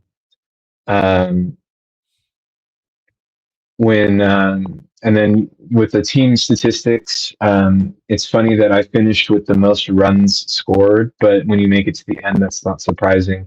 But I also had the most runs against me. So it's kind of like the two opposite ends of the spectrum. But we also hit the most home runs in the tournament. We struck out the most batters. We did well when we had to do stuff. And I mean, the roster did what it was supposed to do. When I built it, it was not necessarily meant for close ball games. I needed my offense to go in and win. I understood that the games were going to be, 10-5 or 10-8 or something like that. And that was what it was going to be. And that's the way a lot of those games played out. And that there weren't going to be a lot of, slight pitching matchups. But overall, the team did what it was supposed to do. And we got pretty far as you can get, minus, 2 games. So I was pretty proud of our work. Absolutely. I mean, and you should be. I saw a couple comments or questions. In terms of your roster construction, was there anything for this ballpark specific? It was Ebbets Field that you focused on in terms of your sliders, in terms of your setup for your team, or did you just kind of use what you normally use for sliders? So I use my normal slider setup. I don't like to mess with the sliders outside of my normal configuration, which is really just to turn everything down except for the shifts. And then in the 9th inning, I kind of play around with some of the base running. And then I turn my starting pitchers to quick removal because I don't want them pitching that deep. And then that was kind of it. But I don't really play with the sliders outside of that, which is pretty normal for most players. And then the fatigue issues were pretty prevalent for me. But the benching issues should have resolved a lot of it. But the sliders, if you keep everything low and then can keep your pitchers kind of on a short leash, you should be fine for the most part in these modern era environments. Yeah, chat. I always have said Puyallup, like Puyallup. I don't know if that's how it is. I'm Canadian. I don't know. Puyallup, eh? That's how I pronounce that. How do you pronounce that, D. Dempsey? I thought it was pull all up, but Puyallup? But I'm not familiar with it. That's how I say it in my head. Okay. Like I said, I say Puyallup, and IBDB probably is the best judge of the correct pronunciation. But with sliders, I was always, I was wondering with this kind of tournament, with all the home runs, especially against the righties, if you focus on, taking control pitchers and then crank up the pitch around to kind of prevent the home run situation a little bit more, you bring in the high ability catchers and then you crank up the pitch around and prevent some of those home runs. But you said you didn't mess around with pitch around, right? You kept it low? No, I turned everything down to maybe one tick above never or rarely. And except for the shifts, which I moved all the way over to the right side. Wow. So, I want my pitchers to pitch to players. I don't need them to move around and walk people. okay. I just want them to throw at them. And I understood that was going to be an issue, is that I was going to be throwing to the better hitters, but I knew my lineup was going to score runs. And so that was the way that I wanted my team to operate. Okay. Well, there you go. I'm right in something. The guy that mispronounces half of the baseball names out there can say Puyallup. All right. Victory. So what you're saying is, with your sliders, even that top set with the running and the bunting and all that kind of stuff, sacrificing, you crank those down, crank down everything in the second column except for your shifts. And then in that third area, you keep most of those cranked down too, like pinch hitting and those kind of things. Well, I can show you. Yeah. Bring that up. I, Again, while we're waiting for that, always curious. I mean, sliders, do they work? Do they not work? What's effective? What's not effective? We all have our different opinions there, but here we go. This is right from D. Dempsey himself. So this is the Beltre Buddies. They use the same, whatever this is, strategy that the main team used. But I just dropped everything down, and then I moved the defensive strategies over. And then I don't play with this, mainly because I don't really care about who's pitching to who, for the most part. And then I don't really care about this. I care about what happens in the last inning of the game and then in the extra innings. And that's when I drop these down to quick. I don't need my relievers to pitch long in the ninth inning. If they blow up a game, I need to get them out ASAP and get a different arm in there. And my starting pitching, I don't want them pitching the ninth inning like at all, because I need them to go ahead and take a seat on the bench. But everything stays the same. One change that I do like to make, just for the memes, is just to turn my base running to aggressive in the ninth inning, just to see if I can't steal a run, to see if they can't run a little more on those doubles.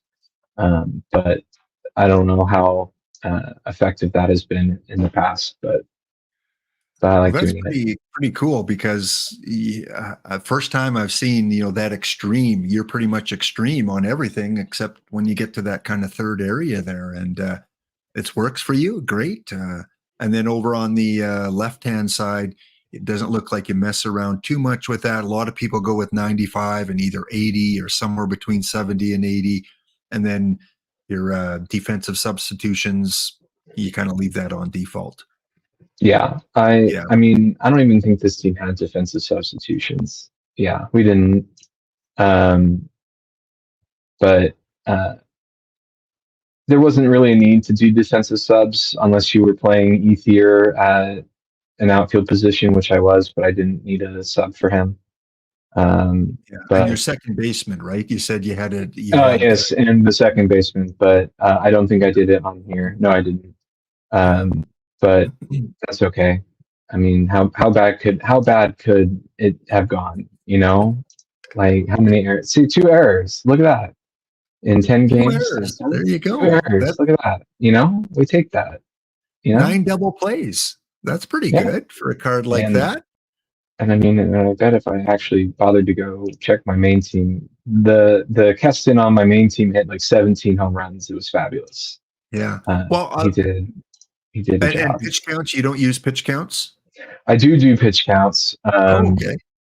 for this particular, normally I just put this at 110 for pitch count because I want my starters to throw as long as humanly possible. But for the PTCSs, I usually try and keep my starters low, just because I'm concerned if they pitch longer, they're going to have worse outings. So I dropped it down to 99 for this particular cycle through, and it seemed to do okay. This team is kind of a different mishmash of players. Yeah. Well, maybe bring up your main account or go into the PTCS from the one that came second, and Sure. we can kind of take a look at the tournament tree and walk our way through that. In the meantime, while D Dempsey's doing that, this was his path to the finals. These are the teams that he had to go through, and believe me, anytime you're in a tournament, there often is no easy team. I know my bronze team matched up against Charles in the very first round, and I was proud of my roster construction. I had a good roster construction, but you meet up against Charles in round one, and anything can happen. And he happened to take me out 4-2. So it was a fairly close series. And I knew if I could get by Charles, I think I could go a long way with that roster. But fate has it, he was ranked fairly high. He was ranked like 110 or something. I was ranked like 17th. And we had that first round matchup. But D Dempsey, you had to go through the Carolina Legends. And I think your Firebirds, if I remember, were ranked in the 50s, somewhere around there. Do you remember where they were ranked? They were number 58 for this particular cycle, Okay. which is about where they normally end up. I only play like one bronze tournament and do fairly well in it. Okay. And that's about it. And then you went up against so you won your first series 4-2. It's always nice when you don't have to go 7, so you get a little bit of rest. And then you had more rest because you took on the Binnetrongs and an E6 team. You beat them 4-1. And then you came up probably against your toughest competition in the tournament. You came up against a team known as the Hound Wheel of Chat Destiny. And you blew them away. I showed it on stream. It was a bloodbath. And you got a lot of rest after that round there. So you took on the 71st ranked team, the 7th ranked team, my 39th ranked team. Then you came up against the 10th ranked team, and it was a close match. Could have went either way. Went 7 games with the Tigers. Then you went to the quarterfinals, took on the 50th ranked Galveston Shorebirds, another 7-game matchup. And you would have thought, well, that's probably it because you're probably tired. You don't have a lot of rested players. But fortunately, Izadafo, I believe, went 7 games too in his quarterfinal matchup. So might even things out a little bit. And you took that 4-1 after playing him in Iron and playing him with your Beltray buddies, I believe, or some other team. You came up against Izadafo 3 times and you beat him once or twice. I beat him twice on Saturday, but it took all right. But it took 2 different accounts to do it. And then you came up against the 128th ranked team, a team that played 7 bronze tournaments, squeaked in, was tied for the last position in the PTCS. There were 3 or 4 teams just below that had 1 point less. And all they needed to do was, have a decent placing to knock out Snail Man. But the name of the game is just make it to the playoffs and anything can happen. And the 128th ranked team beat team number 1 and then beat all those other teams to get to the finals, including, I think, the Beltray buddies, right? Yeah. Did they play? Yeah. Yeah. And that was like the second or third round. Yeah. And then they went to the finals and you gave them, tough competition. They had a lot of the LEs. They had the Suarez. They had the Ozzie Smith. They had, the Sledge and these other cards. And you gave them a good fight. And, the team that won, no matter what the ranking is, all you got to do is make it to the show and anything can happen. So that is the way the PTCS is set up. You get a certain amount of points for placing in the bronze tournaments that qualify. and Snailman just had enough. He didn't even have to play many. He played 7, and it was enough to get in. And you can do damage once you get in. So that was the run. Anything about your path to the finals slide here that you kind of want to go through? Any kind of So memories? the problem with that I experienced was the back-to-back 7-game sets in the 4th round and in the quarterfinals. My bullpen was just done by the end of the quarterfinal set. And then this series with Izadafo, yes, it ended in 5 games, but so did the other semifinal set. So there isn't a day off in between the semifinals. It went straight into game 1 of the finals. So if I had a day off, probably needed 2 days off, it would have allowed my bullpen to rest a day, because this series against the Baycats, yes, it was a dominant victory-ish, but it was super taxing for my bullpen. And I just could not get my bullpen to not give up, 15 runs, but 2, I couldn't get them to rest for enough time to send out a rested pitcher long enough. And so I just ran out of pitching again for that final set. And that's what ended up blowing up in the finals, is my pitching couldn't hold it out long enough. Yeah, so close. You know how many games Snailman went in the semifinals? Did he go? He went the same number. He went 4-1 in the semis, so that's why we went straight into it. So All right. Well, bring up your team there if you can still download the PTCS. And we all have our opinions about the structure of the PTCS, and we always want to make changes. We always want to improve things, and that's the name. That's the name of the game. That's why Spore likes to listen to the community and listen to different suggestions and different card players and things like that. For me, the PTCS, there's a couple things I would like to change. One of them is how the ranking system is done. When you look at the ranking, for instance, and I'm just using Snailman because I can remember he was 128th. He was tied with, I believe, 2 other people with the same amount of points, but he played less tournaments than the other 2. And so his average points per tournament was higher. I think he should have got a higher ranking because he played less tournaments and had a higher average. So he should have been like the 126th at least. And someone that plays more tournaments but a lower average should have been ranked lower. So that's, I think, one thing they can tweak in terms of the ranking. The second I think they can tweak a little bit is maybe if they don't do that, they go based on not your points, but your overall or your average points per tournament. And I think D-Block mentioned this too on his stream, where if you play 7 tournaments and your average position was 11.2 and someone is 50.3, you should be ranked above them in the seeding for the 128. Now, maybe you use points to get your 128 teams, because you still want to use points. So the same 128 teams qualify, but then when you rank for the PTCS, they're ranked based on their average per tournament, in which case Snailman would have been ranked like number 4 or 5 probably. And maybe that's a more fair way of determining the rankings for the system. But otherwise, we all have a lot of fun with the PTCS. There's some great cards available. It makes for a great Saturday. And you get situations like you had where you came through. In terms of the way it's ranked, any things you would like to see tweak with the rankings? Yeah, so I agree that the ranking system needs to be fixed, or at least the sorting system needs to be fixed for the seeding, because there are some players that do just play the minimum number of tournaments to get into the top 128, and that's fine. There's nothing wrong with that. But those players who play only 4 or 5 tournaments win those tournaments, and then they're in, so they can play all 10 tournaments.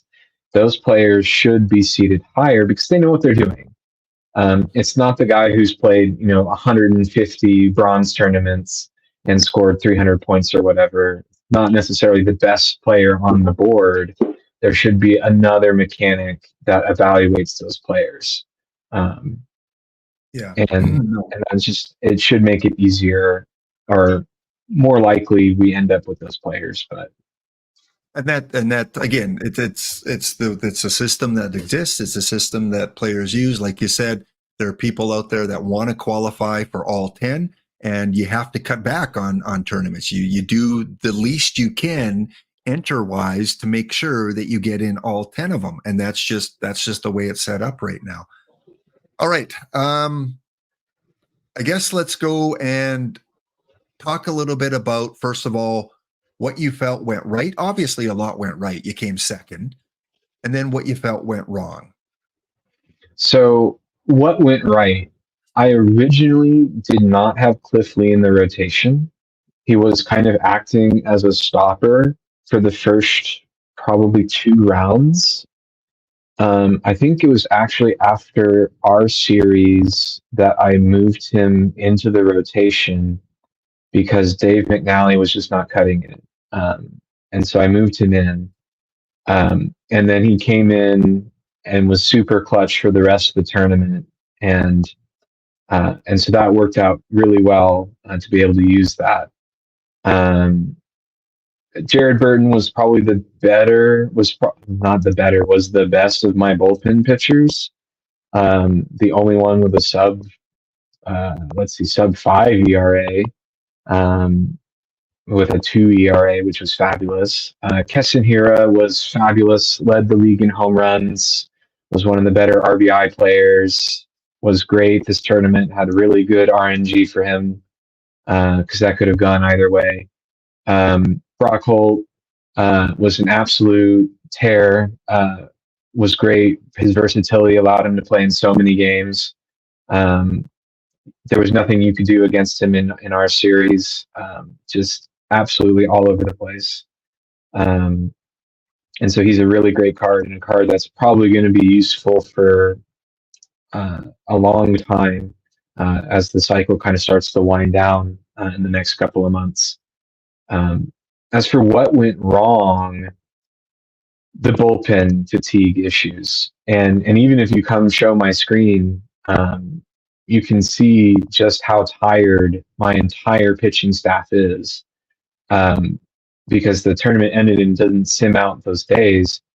Everybody is just completely gassed, except for Jim Deshays because he's the next starter.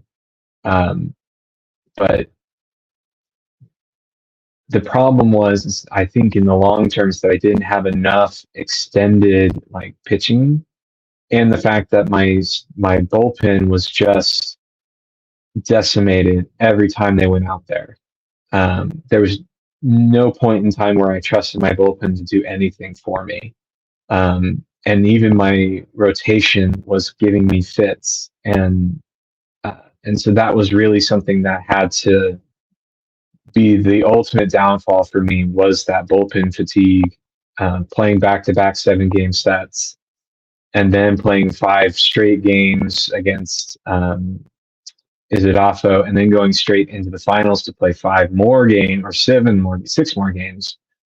So I played, 14, 24 consecutive games or so without an off day, which is outlandish. And my bullpen just could not get an off day. And I was benching players, trying to get them to rest, and it would not work.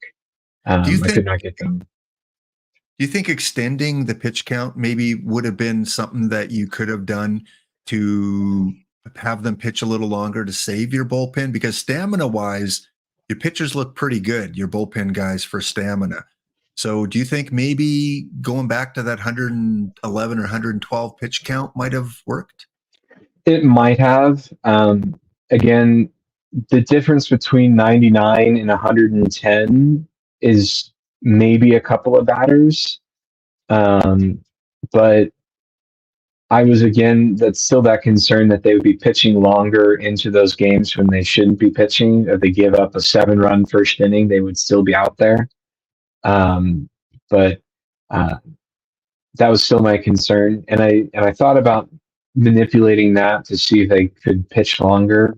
But I I ultimately decided to just kind of stay with what I had, and that I was going to just try and keep that bullpen as rested as I could and move the players that I needed in and out. I also think if I had put pitching limits on the bullpen, that may have also helped, because a lot of these guys are down to, 3 or 4, 9-0 for this Vanderherk on their pitching relief, and that's really what this would take 3 or 4 days to get them to come back up, and so it. Yeah, I think and that was I the know a ultimate lot of downfall. people use like 9 batters faced for their relief pitchers too, just to make sure they don't overextend themselves. So yeah, there's probably a lot of little things you can do, and I mean, you live and learn. I mean, you went the distance, so you're a good sample size for how pitchers do over the long entire tournament. And let's take a look at that. A couple stats here. Let's look at your second baseman and his offense versus defense for the fall tournament here. So So, I he mean, hit, offensively, 17 home runs, 34 RBIs. He hit 364, 421, 1.5 WAR, fabulous. 31 starts. He played in a ton of games. Fielding, no errors in 27 starts at second. So, that 22-second base defense did not come back to hurt us in the grand scheme of things. But not great zone rating or the efficiency, but he wasn't causing errors, which is always good. He just wasn't getting to the ball every time, which is, that's fine. Second yeah. base, in my opinion, is not a super defensive position. You can sacrifice defense for offense there. It's the other side of the diamond you have to worry about. Well, and that was a gutsy call. I mean, definitely those that use this card, and again, D block is very very so much pro, especially for the lower level cards. Defense not as important, and Babbitt and more important than power and eye kind of thing. But that was a gutsy call, putting him at second base and not in a DH kind of situation or anything like that. So kudos to you, because he really worked out for you in terms of offense. Um, Maybe pick out one more batter that overperformed in your opinion. A batter that overperformed. Or you got more out of than you thought you would by taking him. I mean, the Bob Horner I knew was going to be good. The DeCinces was okay. I was kind of surprised by this Andre Ethier. He did really well across the grand scheme of things. He played a lot of games against lefties, which is not what he was intended for. But I had to do what I had to do for batting fatigue. Because really, I was there micromanaging pretty much every game from the second round on. But he did very well across the board. But I mean, in terms of WAR, the Roberto Perez did really well. So did the Andre Ethier. They played really well in terms of doing what they needed to do. All right. Well, you keep your game up, because we'll come back to it in a sec. But let's transition back over to your slides here, revising the roster. So tell us a little bit about what your thinking is here. Are these changes after the fact that you would make? Yeah. So teaching is all about what went right, what went wrong, and how can I make it better. So we talked about what went right. My offense was good, so there's not too much that needs to be changed. What went wrong? It was the bullpen, and some aspects of the pitching needed to be fixed. So how do we fix it? Well, looking at the data and rebuilding with the cap info, the rotation, I should have had Sonny Gray in there, the Dontre Willis, and then the data said you could either use Cologne or the Messerschmitt card. They're both ranked at 69, so it doesn't matter as far as the cap goes which one you picked. And so I probably would have picked the Messerschmitt card just because he does have probably nicer stats. but I also like the Bartolo Colon card. The bullpen needed to be kind of reworked a lot. The Evaldi card needed to come in. I threw the Franco in. I wasn't even aware that this was a card. And then the Sid Fernandez was a surprise out of the 60s category, just to kind of help fill in the back end of that bullpen. And even with that, the changes on the offense, taking out the John Jaso entirely and replacing with the Ojima, bringing in that Lee Mazzilli card, taking the Ordonez card and punting him away and getting that Adam Everett in there. I do actually own a Terminal Sledge. I didn't use him for this, but bringing him in there, and then the Andrew Benintendi as well. And this roster actually is cap, does fit into the cap. And then the Placido Polanco, because I needed one more roster space, and he can play third base. So overall, I think this would probably be an overall a stronger roster in terms of looking at the data, and even in a generic bronze tournament, this is the worst roster you could push out there. But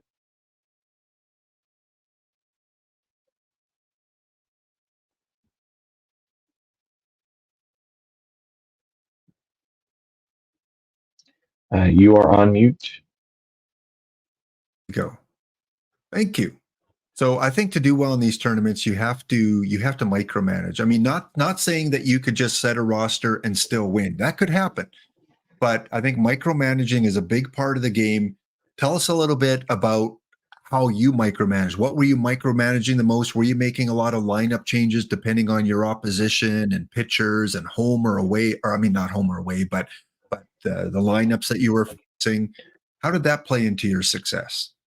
So what I was doing was I would be checking the opponent's starting pitching and seeing who they were going to start. And when you get deeper into a cap tournament or any tournament, especially the PTCS, you have to be careful of openers. And in the past, those openers have bitten me and caused me to put the wrong lineup out there. But if you go and do daily lineups and force the game to put the lineup you want in there, you can make those openers irrelevant, because eventually they're going to put that starter that you want to face in there. And so I would be checking to see who their starting pitcher was, and I would be building that lineup to face that starter, usually after the opener went out. So a lot of my rosters towards the back end of the rotation or back end of the bracket, I was anticipating openers. And so the players that I wanted to face the starter would appear at the 5th and 6th spot rather than in the first 4 slots, because I wanted to start hitting that starter as soon as he came out. It seems counterproductive, but it worked for the most part. With one PTCS to play before the winter PTMS, so 64 teams get into the PTMS, and it looks like you got some work to do with a couple teams, right? But one is very much so on the edge now. Right. The main team is just on the outside. I checked when I made this, they were like 2 points behind the 64th slot. So with the next PTCS in February, if I can get a decent showing again, I think I can get in. The other two need a lot of help, especially the TFB cards, but they're not going to get in there. I'd have to win it with one of them, but right. But overall, I think I can get into the Master Series. I just need to not get the first round knockout. But right now I'm qualified for like 4 tournaments with 2 weeks to play.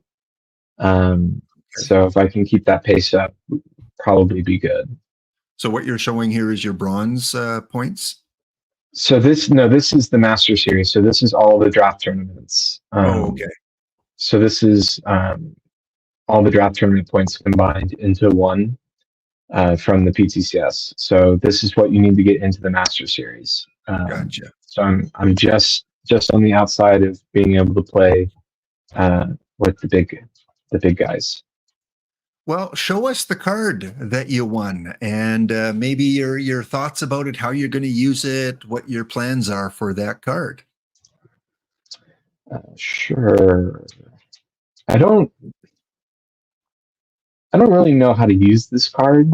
I didn't even really look at the rewards for the cards when they came out. Um, I don't know. I mean, there he is, the George Gore. But he's a great outfielder. Very good bat. A little more towards the right-handed side than against the lefties. So far, he's not doing great in the early goings. Right now, I don't really know how to use him.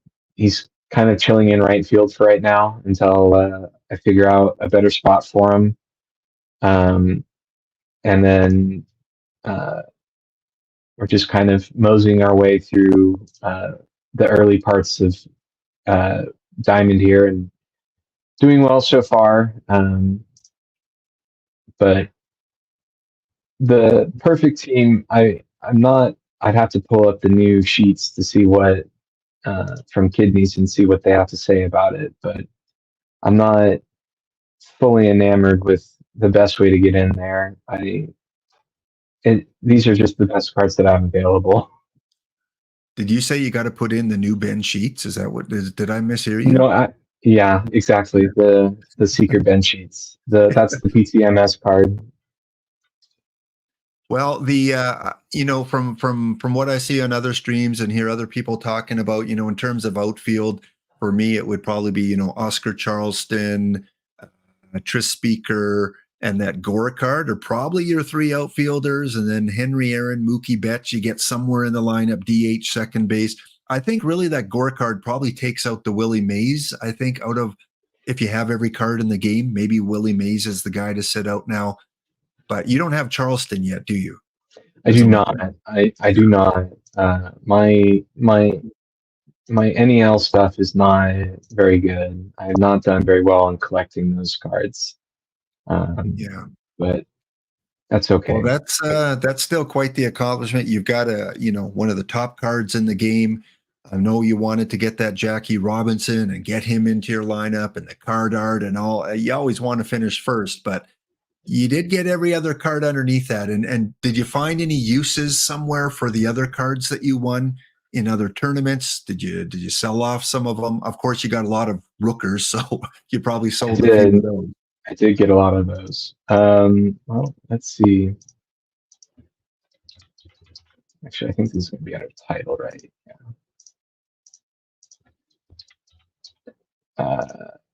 So I still have all my Brent Rookers. I play some gold tournaments, but he's not eligible for the gold tournament that I play, so that's fine. And then I don't play diamonds, so these guys are just going to chill out on my roster as, build up that team score, I guess. This Luzardo card I don't particularly like. And then the JP Crawford's, it's an okay card. But again, I'm not a diamond fanatic. So, and then this John Drysdale, I like it. I like the bat. He can probably play in I think he's eligible for is he eligible for the dead ball to rebirth? I think he might. Yeah, I think he is. But there's one he's not eligible because it's 1945 or earlier, I think. But yeah, he's eligible for some things. Yeah. All right. Well, just to show you my matchup against the Orleans Firebirds, round number 3, D. Dempsey did not take any mercy on the Hounds team here, beating me 9-4, 8-6, 16-8, and then 10-3. As he said, his Brock Holt had a great tournament against me, hitting 550. Jaso, limited play. Clemente, who is a card that when I was talking to D Block, it's like, how come you don't have Clemente? Like, don't you have to have Clemente in? And I didn't even put him in on my team here. So, but when you look at the team, it's not a lot different. Like when you look at the players, Horner and you didn't have Pretty, I don't think, right? Did you use Pretty? No, I didn't use Pretty. Yeah, but Holt, Goodrum, Jaso, you didn't have Kenji, Ethier's there, Sweeney's there, Badu. I used Stalker, Rob Deere, McBride, which a lot of people used as kind of a cheaper outfielder. Not a lot of difference in the cards, but enough to make a difference in the matchup. Yeah, and that's kind of the fun part of bronze is that you can mix and match a lot of cards, and so there can be a lot of variety in those rosters, and you can be successful with those mixing and matching of those cards. Yeah. And I think I got a little cute with my pitching because, you talked about openers, and so I went with the 4-man rotation with a couple emergency starters. And I wanted my opener, my first guy, always to be a righty. So I did have Lee and Dontrell Willis in there, but they came on to follow so that I'm always throwing righty, righty, righty against them to try not have the righty batters for the home runs.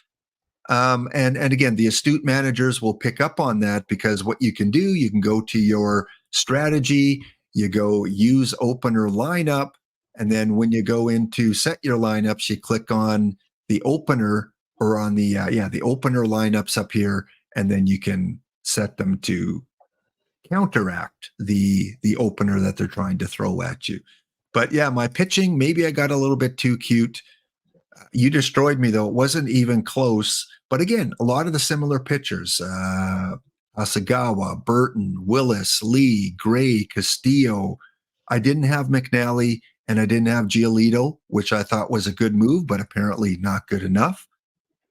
So again, my roster was good. Maybe got a little bit of cute. I don't know. It's just the way the dice roll sometimes. Yeah, I mean, it can vary a lot, and again, it's also a lot of RNG. It's not always the best roster that wins. It depends on who got the good dice roll for that particular tournament. But because I mean, you look at my hitters. We had Dale Murphy hitting 619, 404 for Horner, 487 for Badu. These guys pounded the ball. I was in a lot of high scoring games, and many of my hitters were over 300 for average. The OBP was fairly high on a lot of them. The WAR, above 0 for all of them except for Rob Deere.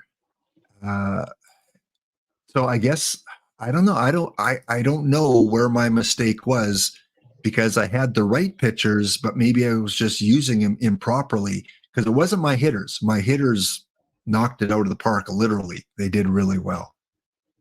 yeah, I mean, the first thing that I see is that you've got 15 batters, but I mean, a lot of people use 11 pitchers. I know that's the D block thing is to use 11 and then go for starters.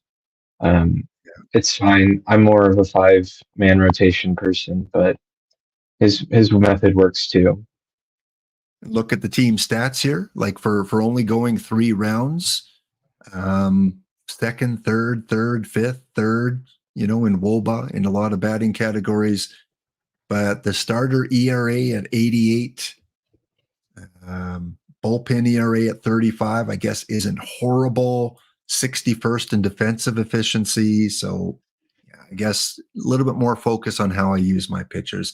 In retrospect, I should have been more, use the common approach and just throw in your starters as usual. But I got a little cute again, trying to fool with having righties go all the time because I was worried about those righty home runs. And I don't know against me if you change things up a little bit because I showed mine on stream when I was doing it. But that's fair. That's no problem with that. And I swept the first 2 rounds, and then I came up against the second place team, and you taught me a lesson. So congratulations on that. I asked you a couple questions in DM. I said, what's your biggest regret in terms of your roster? And again, you don't have many because you came second, but what's the one thing that you would do differently that's really eating at you? I think one of the things that it's not so much the roster because I I have justification for the roster itself. It's more so I could have played the games differently. That's probably one of the big things for that. There were games where I were benching players, where I would be sacrificing games to get rest. And if I hadn't done that, maybe I could have saved a game to rest my bullpen more.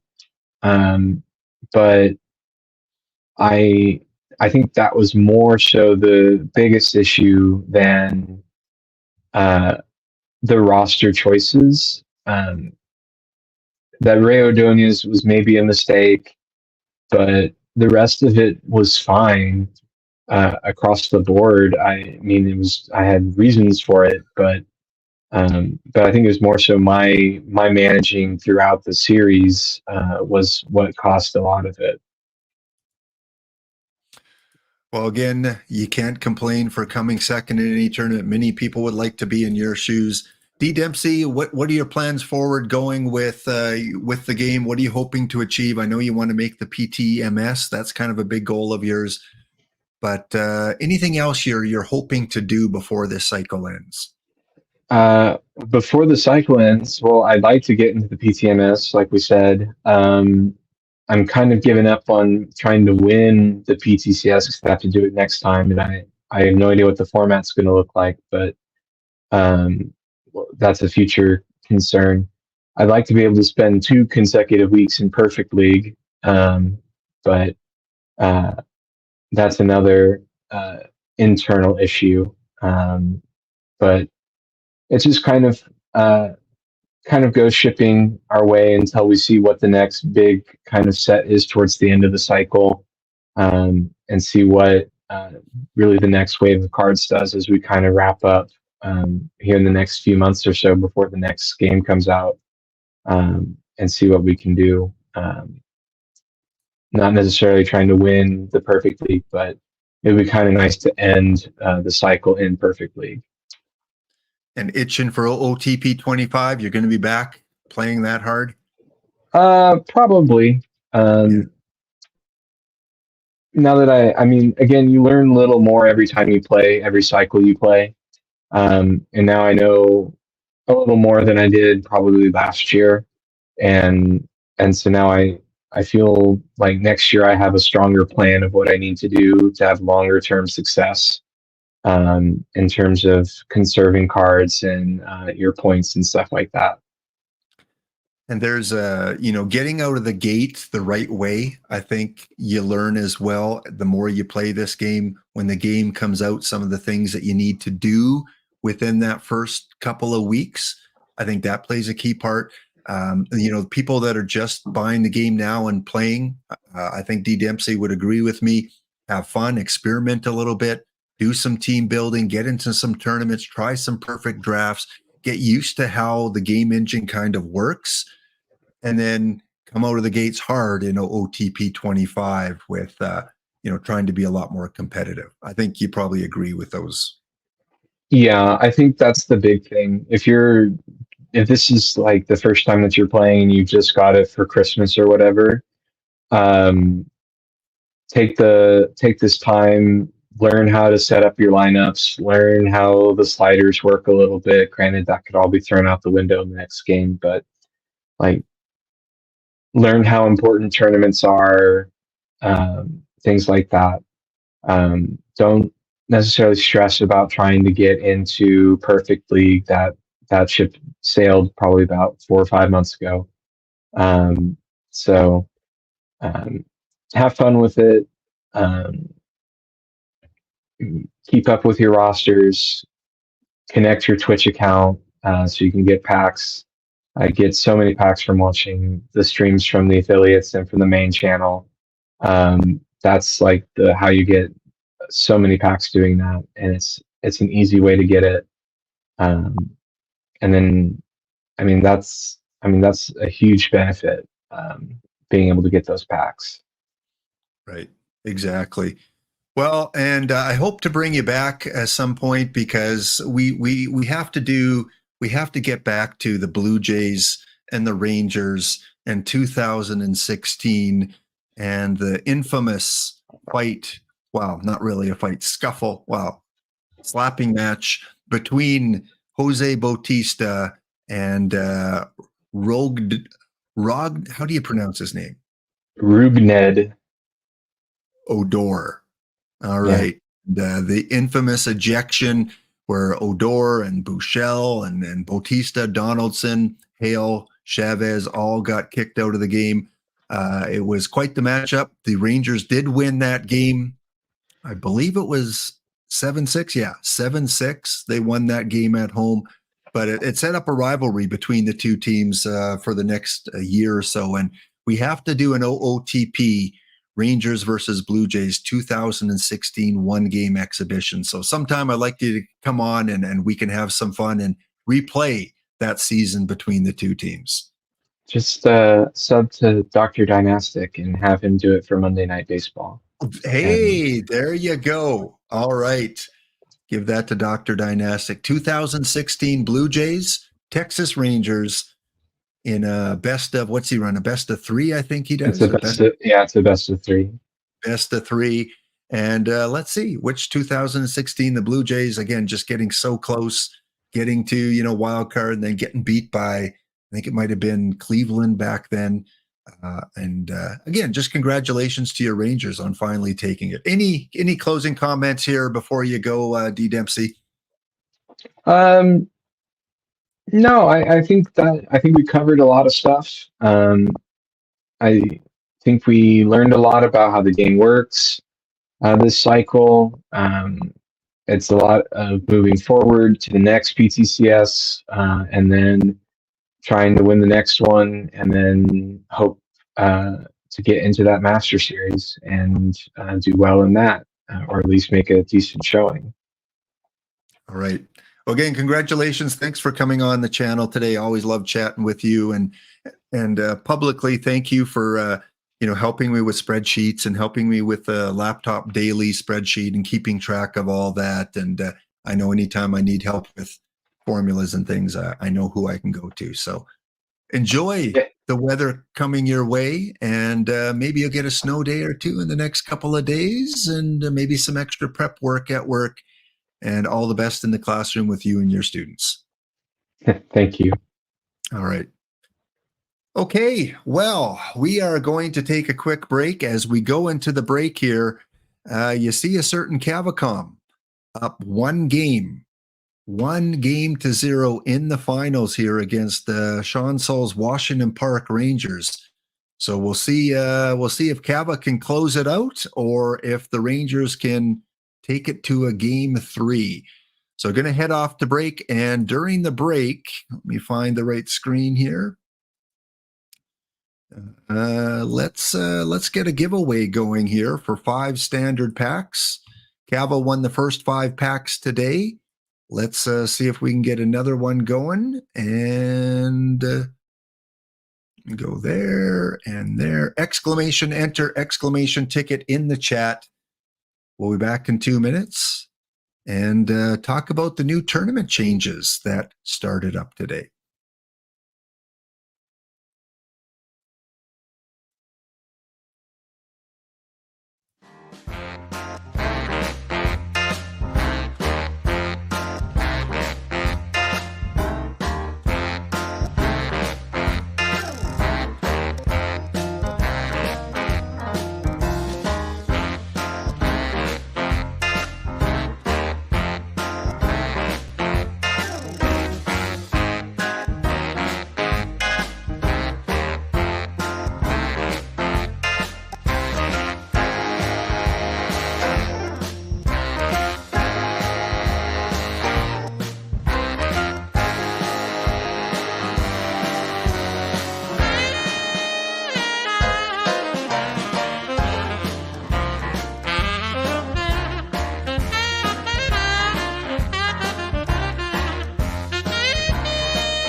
right, we're back and going to close out the show in about 20 minutes here, guys. We're going to leave the theme team construction until tomorrow with the lap versus chat base game play. We've already got our captain using his Hound Biscuits to be the captain tomorrow, and then we'll do the theme team, and you guys can help me add to my Hound Wheel theme team. But first of all, let's go and complete the giveaway here. 5 packs going out to... We'll let it run another 30 seconds or so. And then I'm going to go over the laptop daily a little bit.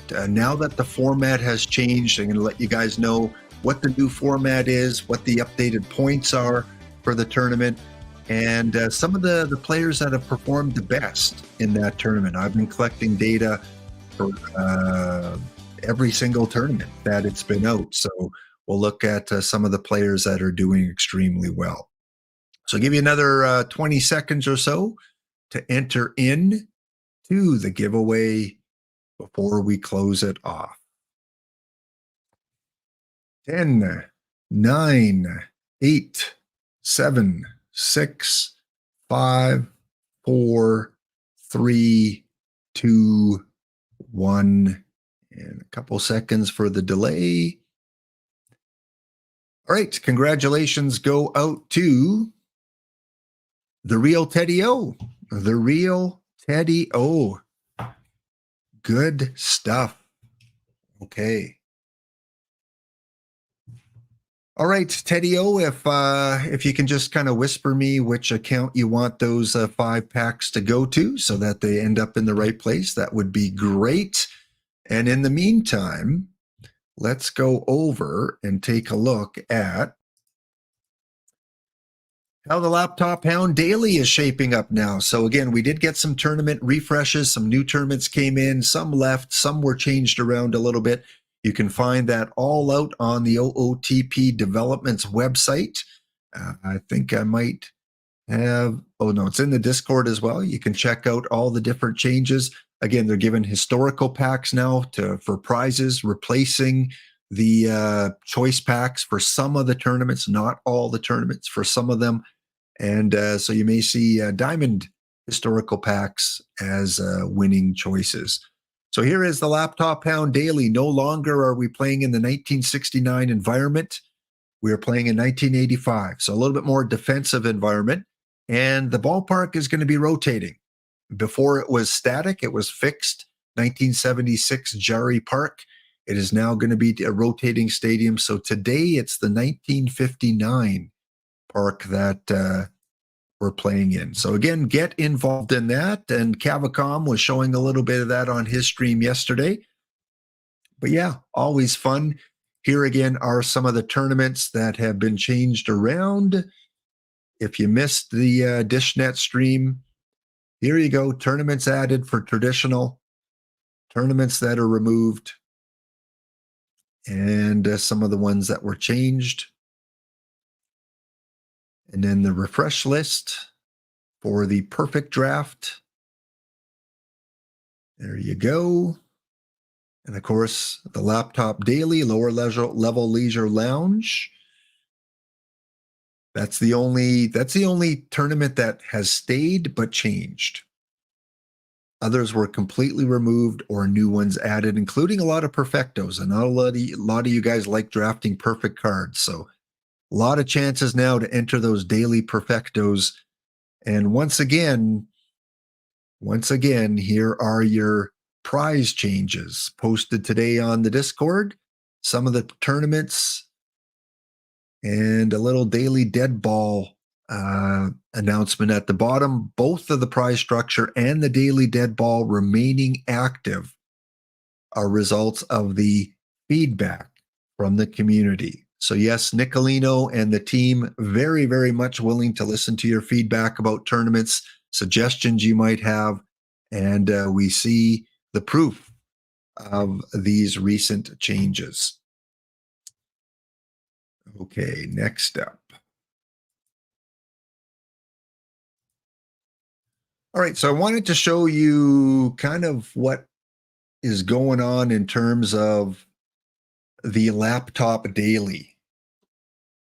So again, we have played 42 tournaments so far in this tournament since it was introduced in early January or early December. 42 tournaments. So what I did is I tracked players, I downloaded data. I'm not good at that. I'm not good at spreadsheets. So what I simply did is all the players that had a WAR over 1 in these 42 tournaments and compiled some statistics to show you guys here. So let's start with the pitchers. Remember, these are all cards that have a rating of 49 to 69. It's lower level, which I like. Again, I like the bronze and iron tournaments. So you're not going to see the meta perfects and silvers and things like that. Only cards that are 69 or lower. 42 is the answer for everything. Go Jackie Robinson. All right. Top 9 in terms of our pitchers. The top 9 pitchers. Number 9, Corey Kluber. 11 times in this tournament, he had a WAR of 1 or higher. And typically we see the highest pitcher at a WAR of 2 every tournament. And usually there's just one of them, 1 or 2 of them. So with 42 tournaments, you're getting maybe 10 to 15 pitchers with a WAR above 1. And Corey Kluber was the 9th best for WAR. Appearing 12 times with a WAR of 1 or higher, it was Sonny Gray. GT Sundown, I would probably draft 11 pitchers for 1985. I mean, maybe you could get away with 10, but definitely I would probably go 11. In the number 7 slot, with 13 WARs of 1 or higher, was Louis Castillo. And I found it kind of a amusing synchronicity how these 3 all have the similar card art. So I guess if new pitchers are released, if they have this card art, they're probably pretty good. Maybe. Kluber, Gray, and Castillo coming down in the number 9, 8, and 7 slots. The 6th best WAR pitcher in the Laptop Daily, with 14 appearances of a WAR of 1 or higher, was Whitey Ford. Kind of surprised me a little bit. I knew he was a decent pitcher, but, you know, to have better WAR than Kluber, Gray, or Castillo, maybe it's the ballpark, maybe it's the 1969 environment. Cavacom wins the tournament. Sean Saul with the congratulations. So Cava made his way through and winning the bounty, taking me out. So he gets 5 packs from me, courtesy of OOTP, plus he gets the 3 in-game packs. Cava, we found your new calling, bounty tournaments. Coming in the number 5 slot of the best WAR, with 15 WARs of 1 or higher, it was the Topps Jimmy Key. Another good pitcher. If you see him in the Laptop Daily, might want to pick him up. He usually puts in a pretty good performance. Next up, with 16 WARs of 1 or higher, in the number 4 slot, it is Lucas Giolito. So although maybe not the best choice for the PTCS that recently passed, he has performed exceptionally well in the Laptop Daily. So that leaves our top 3. Throw in some guesses in the chat, guys. Which pitchers, which starters are we going to see in the Laptop Daily with the highest WAR over the last 42 tournaments? Who is missing from this list? Who are top 3? Gray, Lee. Those of you that play the Laptop Daily, you have an eye for what you're looking for. All right. I see Gray, and Gray is already on the chart here, though. Gray is number 8. He finished at number 8. Messersmith, McNally, Willis. All right, in the number 3 position for best WAR in this tournament, we have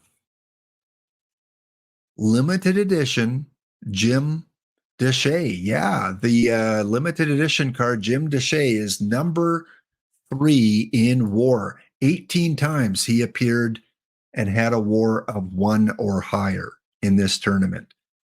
So again, the limited editions are turned on, DH is off. So you have a chance to draft some of those cards you may not have in your collection. In the number 2 slot, Dontrell Willis. Yeah, Dontrell Willis, 21 times he had a WAR of 1 or higher. Only once did I miss the tournament, so I have been in 41 of the 42, so I was able to collect data from 41 of the 42 tournaments, and 21 times Dontrell Willis had a WAR of 1 or higher. And the number 1, you got it. It is Cliff Lee. Cliff Lee, 24 times in this tournament, he had a WAR of 1 or higher. So if you're looking for pitchers in the laptop daily, Kluber, Gray, Castillo, Ford, Key, Giolito, Deshay, Willis, and Cliff Lee. Now, will that change because we're in 1985 and rotating stadiums? Probably not. I'm guessing these are still probably going to be our top pitchers. Maybe they move around a little bit in terms of ranking. But yeah, if you're new to the laptop daily, keep a lookout for those. All right, hitter-wise. Hitters rating of 40 to 69 that had a WAR of 1 or higher. And again, there were more hitters with higher WARs than pitchers. Like I said, there were about 10 to 15 pitchers that had a WAR of 1 or higher each tournament. Hitters, it was a little bit more. It was probably about 20 to 25 at the most of WARs of 1 or higher. All right, coming in at number 9 position was the Bronze Lou. The Bronze Lou, the 1938 version, 22 times Lou had a WAR of 1 or higher. Number 8. Kind of surprised me a little bit because I'm not always keeping an eye out for him. Now I am. Ivan Calderon, the right fielder peak card. 23 times his card had a WAR of 1 or higher. You guys are making your guesses. Suarez, Clemente, DeCinces, Luvuelo, Grissom, Gallo, Ozzie Smith, Maldonado, Ethier. Fanatics just listing them all. Coming in the number 7 slot was the historical Joey Gallo. 24 times Joey Gallo had a WAR of 1 or higher. Makes sense. A lot of us draft Joey Gallo if we see him. The live version, 5 times he had a WAR of 1 or higher. So the historical's outperforming the live, at least from this data. The bronze Roberto Clemente, even though the iron appeared a couple times with a WAR of 1 or higher, the bronze dominated with 25 appearances having that WAR. According to your model, which doesn't exist, yeah. I don't have one either. In fact, I don't think D. Dempsey does. I forgot to ask him if D. Dempsey's still in the chat. D. Dempsey, you're more of an intuition guy, aren't you? You go with kind of the feel, like I do. Coming in the number 5 slot, Nico Goodrum. 26 times in this tournament, he has had a WAR of 1+. Great card. Draft him if you see him. Multiple position guy and does pretty well with the bat. In the number 4 slot, Termel Sledge, Montreal Expo, Termel Sledge, 27 times had that WAR to make our list of top 4. All right, who is missing here, guys? And yeah, Andy's correct that sometimes, I didn't break this down by how many times the player was selected. So obviously, if it's a popular name, they're probably going to make the 1+ WAR a few times more. But who's missing from our hitters? Horner. Yeah, Clemente's that he's good. BABIP. I don't know. I still like Clemente. If I see him, I always draft him as a right fielder. I like the defense. His eye is not that great.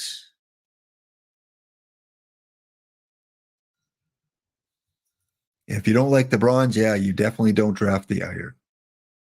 All right, the number 3 hitter, most times appearing with a WAR of 1 or higher, Scott Brocious, 28 times.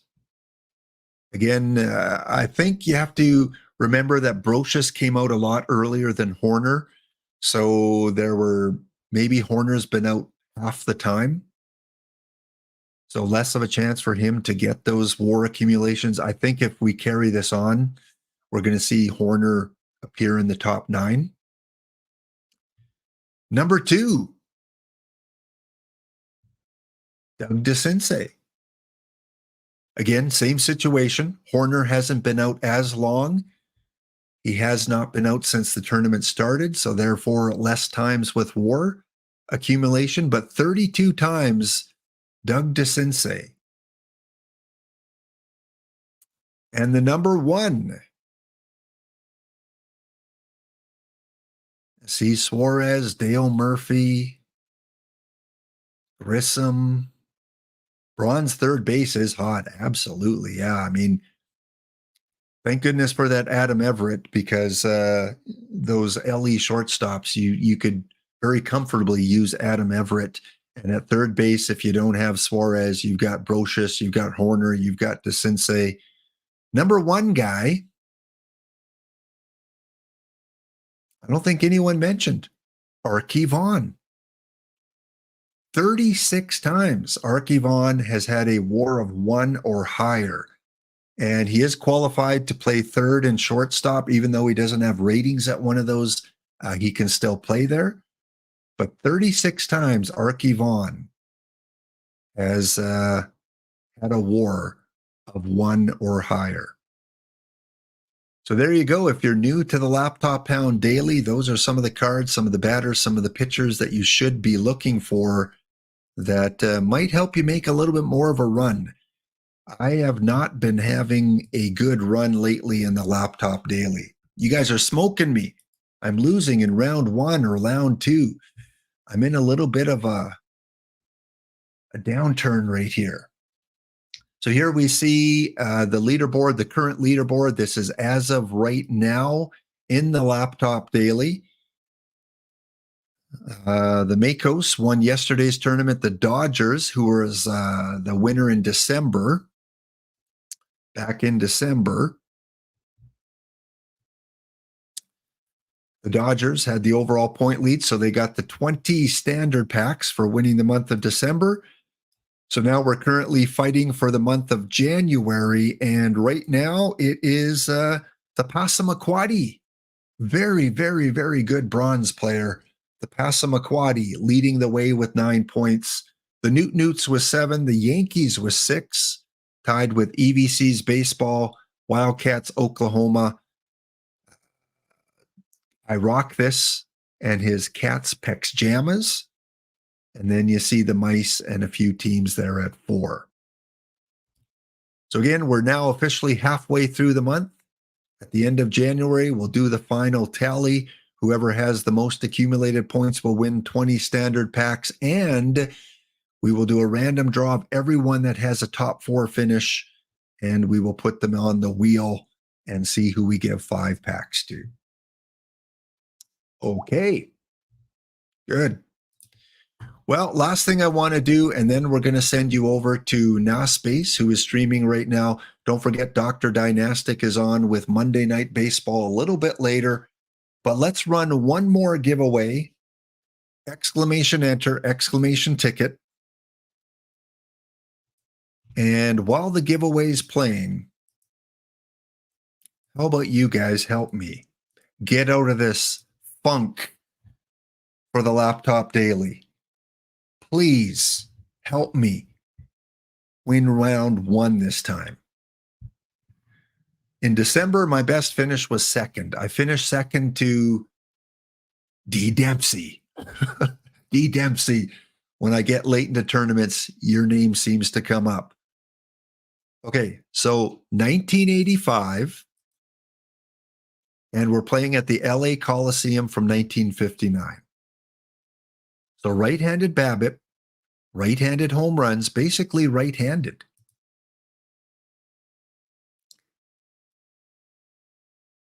Me. Okay, I'm going to go with what you guys say because I've been doing pretty bad. Bellhorn. And who else? Let's go, chat. Let's win this one for me. That way I can blame you if I lose first round. Who do I take? I probably would have taken either Herman Long or Charlie O'Brien, maybe Mike Stanton.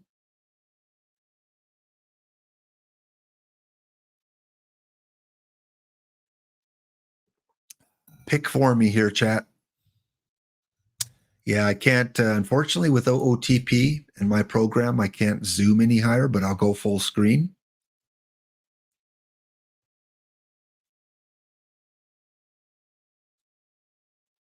All right, I see 3 for O'Brien, so it's Bellhorn and O'Brien.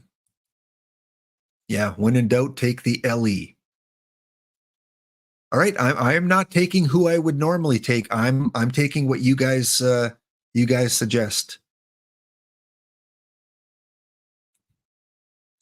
We got Tom Gordon, Hildebrandt, Hernandez, Stalker, Lopez, Elmon, and Luke as our historicals. Stalker, okay. Who is choice 2? We got 1 vote for Gordon, 1 vote for Hernandez.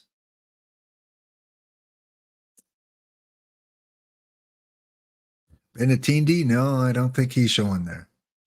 So someone break the tie. I got 1 Gordon, 1 Hernandez.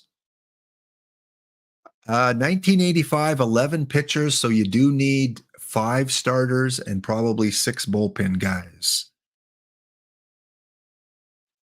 No pitchers so far. All right, there's our second Gordon, so we're going to go with Gordon. Whichever name I see twice, first I'm going to take. A lot of pitchers to choose from here. Plus a good left fielder with the NEL player. We've got Joey Gallo there, who we saw was in the top 9. All right, Gallo and DeJay. Okay, I see 2 of each of those. Those would have been the 2 I would have taken as well, though left fielder, that's a good card. Vida Blue, another good choice. All right, first time I see 2 of the same name. A lot of live cards here. Only Ruel, Druk, Orval, and Pratt. Yeah, D-Block, I saw that left fielder, and any other round, I probably would have taken him. But Gallo and DeJay, both on my top 9 list. Gotta go with what the war says. Okay, I see overall, and I see 1 Muddy, and Acevedo, Aiken, 1985. Definitely not my ace. Weimer. Okay, I see 2 Weimers. That's the first name I saw twice. Joey Weimer, live card.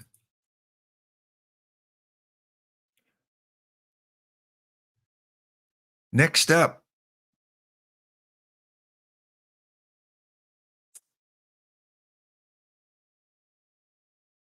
What are you guys thinking here? First couple players, I see the name twice by 2 of you in chat.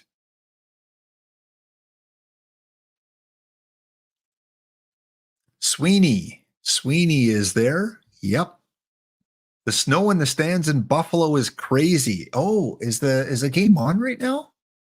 I thought it was a little later in the day. Maybe it was Maybe it's 4:30 Eastern. Gotta love a snowy game. Sweeney and who? Starts in 2 minutes. Yeah, I think my favorite NFL football is NFL football in the snow.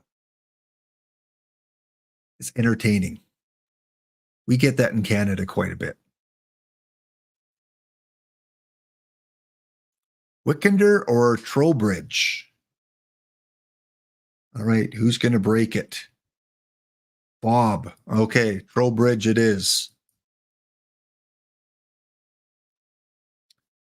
Some interesting choices here. Remember, I don't have any catchers yet. 7 have shown. I think 12 get shown altogether.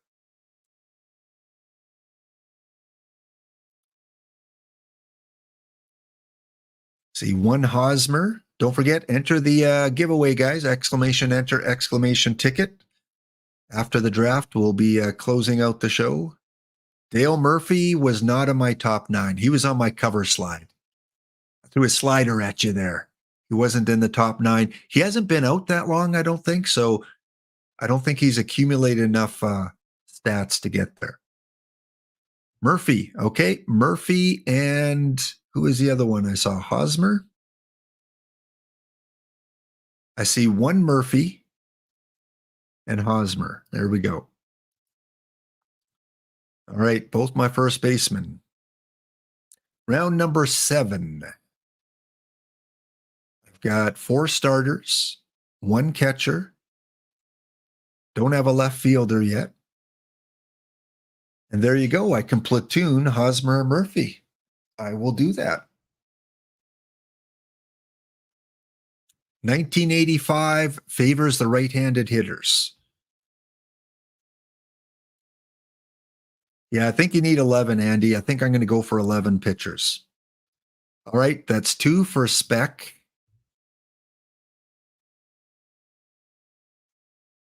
And who else?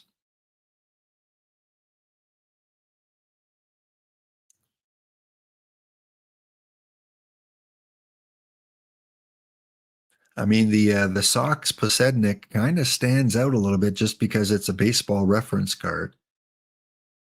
I see 1 Piper. I see a Posednik. Someone break the tie. Piper? Okay. This Piper can play 3 positions. So we're going to go with Piper and Spec. Round number 8. I need a catcher, third base, shortstop, some outfield, and pitching.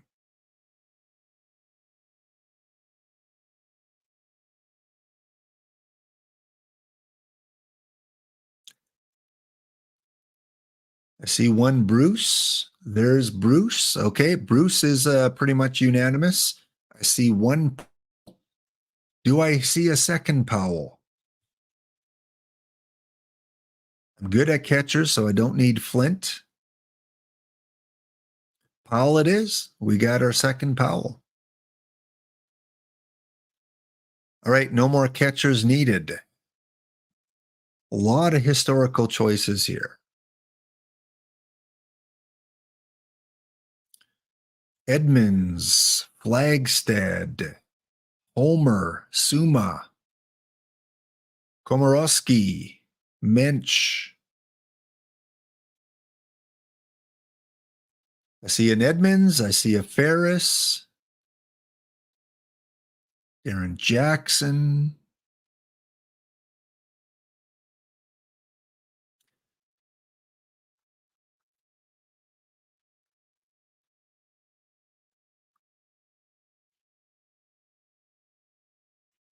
Yeah, not a lot of pitchers. Still got 4 more rounds, though. So I need 6 of the next 8 players to be pitcher.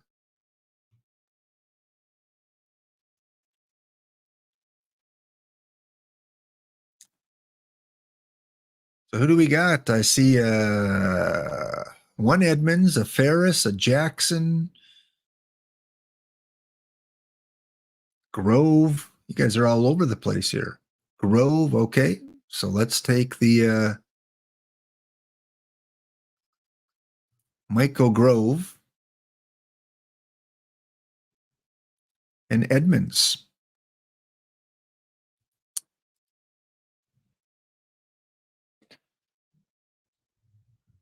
So 8 players to take, and I've got 6 pitchers. So 5 of the next 8 have to be pitchers. And I need another shortstop, third base backup.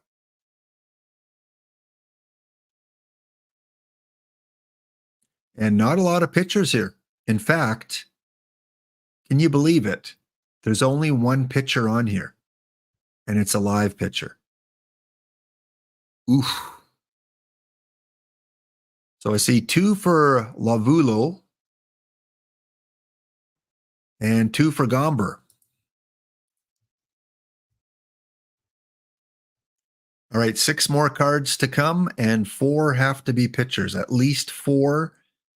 Again, not a lot of choices here in pitchers. Adcock, Balazovic, Stan Williams, Abad.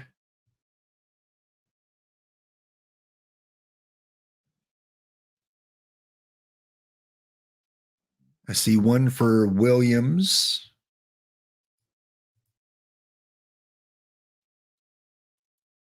A lot of pitchers in this type of card have low control. I'm not worried about control.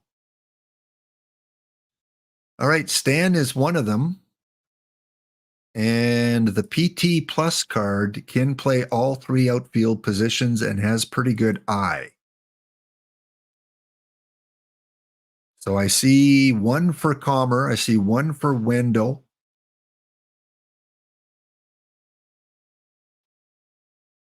So is it Commer? Is it Wendell?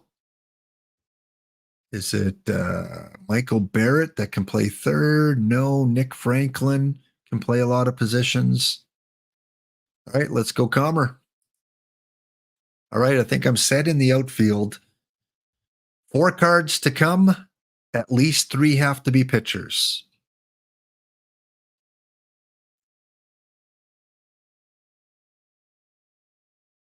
Tommy. 2 for Tommy. And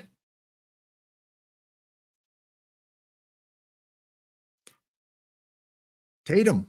All right. Tommy and Tatum. I definitely would have taken Tatum if I was choosing. So good choice there.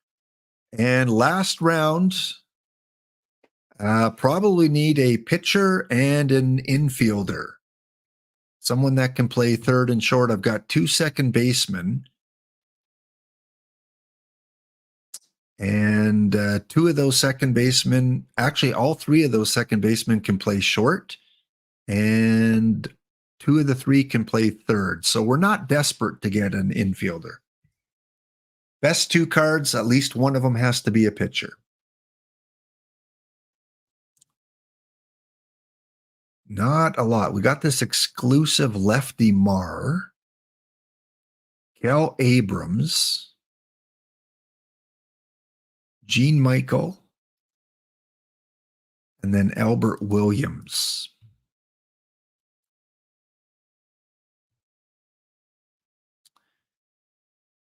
We got a Sheriff. We got a Zach.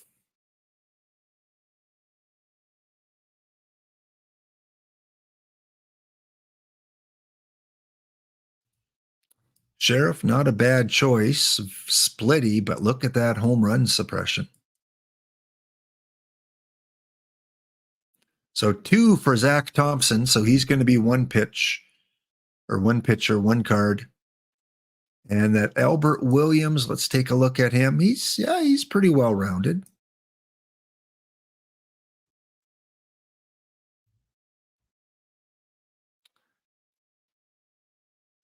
And same with this Sheriff. So Sheriff.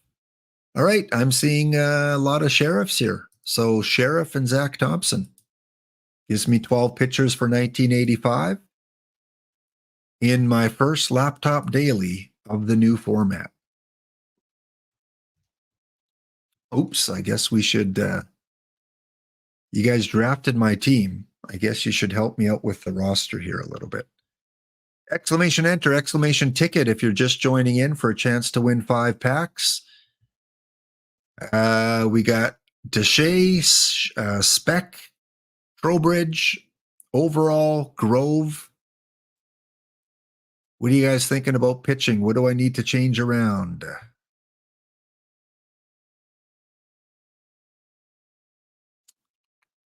There's a little bit of a lag between the stream and the chat. Seems to be about a 5-second lag. So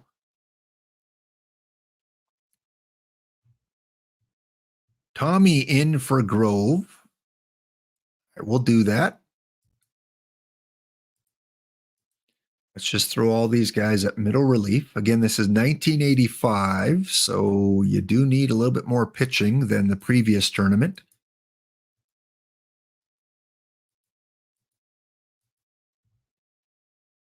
Sheriff a specialist versus lefties. I like it.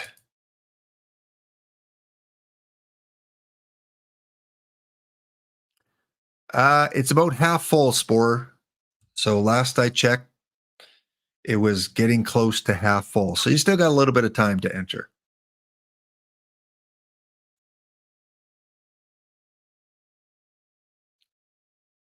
All right, leave it at that, I guess.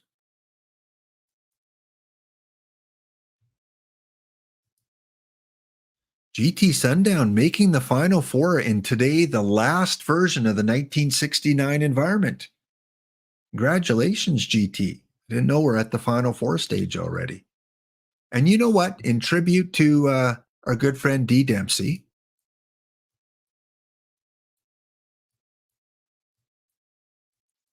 let's go and just try these out.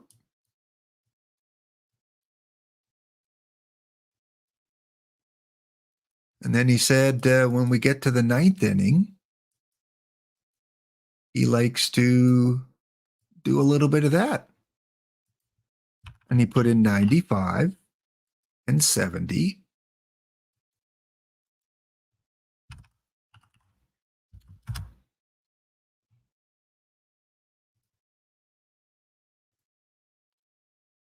Okay, I think that should be a default. Allow all pitchers when tired. Okay, so I think we're good there. And hitting wise,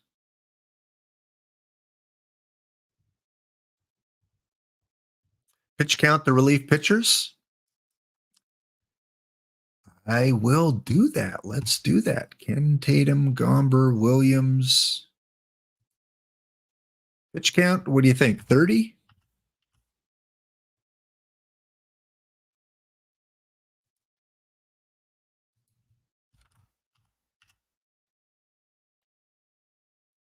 Oh, in global?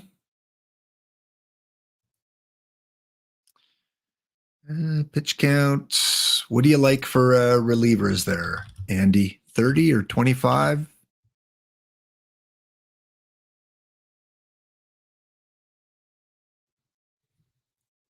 30? Okay, that sounds good.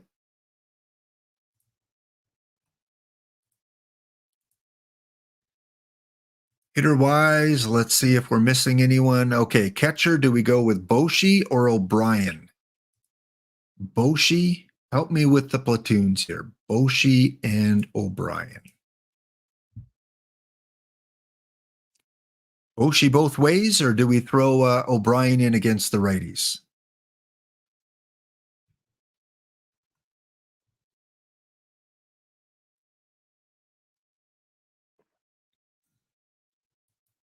Boshi does have a bat. So the game does not want to put in Bruce either way. We're going to put him in both ways, I think.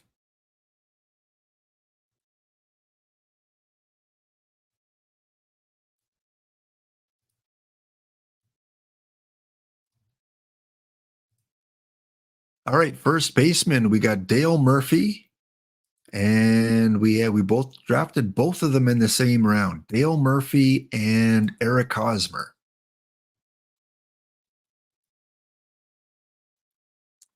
And I believe you guys said Murphy against the lefties, Hosmer against the righties. Murphy lefty, Hosmer righties. For those of you new to OOTP, we're doing some platooning. Play your best players against their best opposition pitchers. Second base, Piper Davis, they have playing both ways. The question is, do we put Luvuelo in anywhere? Luvuelo both ways? Or do we let Piper hit against one of them? I'm thinking probably. See, this is why you don't let the AI run your roster, because those are 3 changes we made. Major changes. 5 of the 6 positions we've changed already. So you're upgrading your roster simply by going in and changing both. Okay, second base, we've got third base, we got Bellhorn. The game wants to play them both ways. Position-wise, we could put Joey Gallo at third. Piper Davis doesn't play third. He's fine. Okay, we'll play Bellhorn against both. Shortstop, Kevin Stalker, I think we leave at both.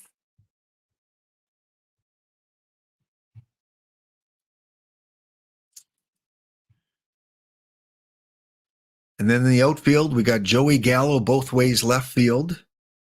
Ryan Sweeney both ways center field. And Joey Weimer both ways right field.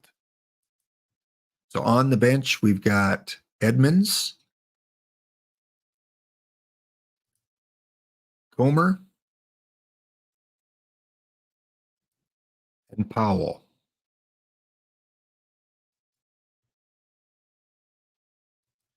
Gallo, I think we have to leave, right? Because there's no DH. I think we leave him both ways. Sweeney.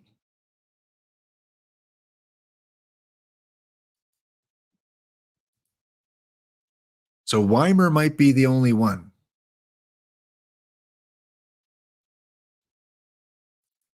So if we compare Weimer to, does Edmonds play both? Yeah, he plays first, center, and right. So Weimer compared to Edmonds.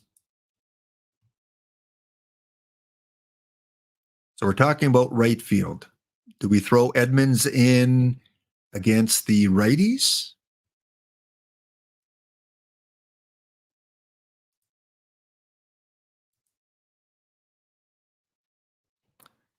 Comer's not much better. Or Powell. Powell can play right field. Powell's definitely better than Weimer. So now it's a matter of, do we put Edmonds or do we put Powell in right field?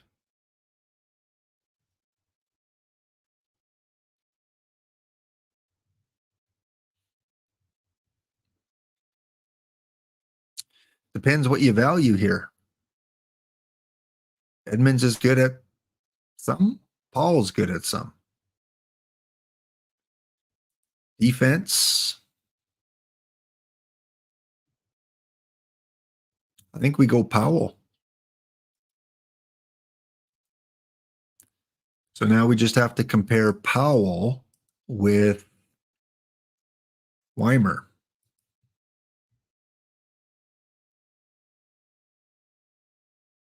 What do you guys think? Powell against the lefties, Weimer against the righties? Powell both ways?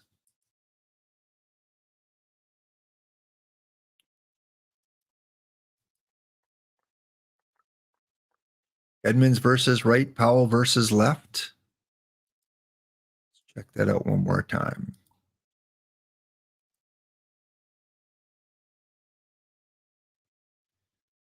Definitely Powell versus left. So how about Edmonds versus Weimer? Oops. So Powell versus left.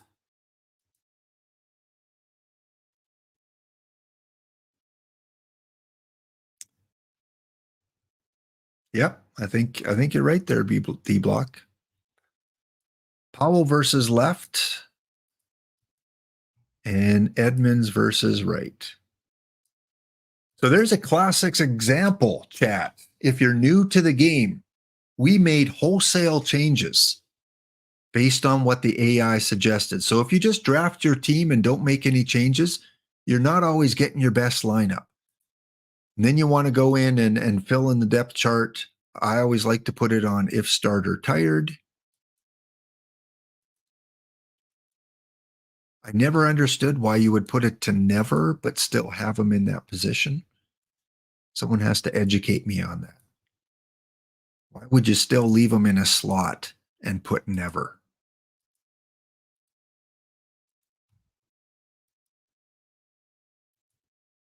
All right, there we go. Our strategy, we're using the D Dempsey strategy today. We're using the Andy 30 pitch count for relief pitchers. And we're not putting our starters on the pitch count.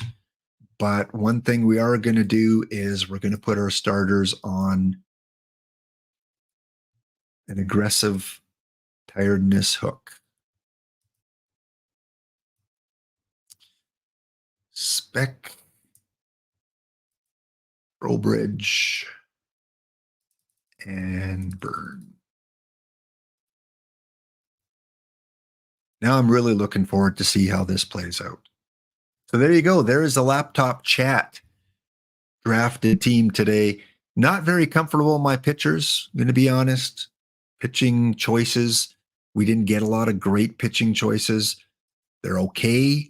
Hitters, I'm pretty comfortable with. I think we got a pretty a team that definitely can get past round one.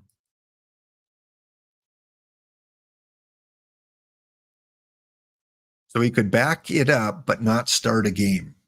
Yeah, I'm not sure why they have that never. Let's go into today's Laptop Daily, because apparently someone in our community has made the Final Four. Cavacom wins the bounty tournament today, where we used all pitchers that had low control. We used hitters that had high I. Take a look at that later, see how many walks we got. I lose in round one to Vancouver. Again, round one. So let's go through it this way. The Nasty Boys are tied up with defense. Both of them are on our leaderboard. They've already qualified as a top four team at least once. We've got Edmonton taking out our tournament leader, Passamaquoddy, 4-1. Fabtron 7's Edmonton team. We've got GT Sundown sweeping the Tacoma Rainiers, who I think is the Lord Christic team. And Cava is 30 seconds away from possibly taking on GT Sundown. Cava and the Gotham Jokerfish have been going back and forth. Cava, Joker, Cava, Joker, Joker, Cava. Pat Zachary going up against 3-0 Sal Magley. Oh boy. Okay. Well, we've got to watch that one out. I know Cava showed some yesterday. So Cava, as our winner of our bounty, we got to watch his game when that comes in. Okay. And after that, we are going to head over to NOSpace, and let's do our draw here. Our second draw, random draw of packs. 10 seconds before we close off the draw.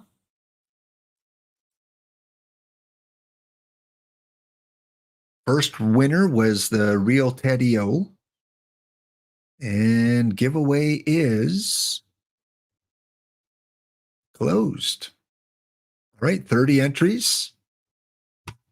Here we go. Winner is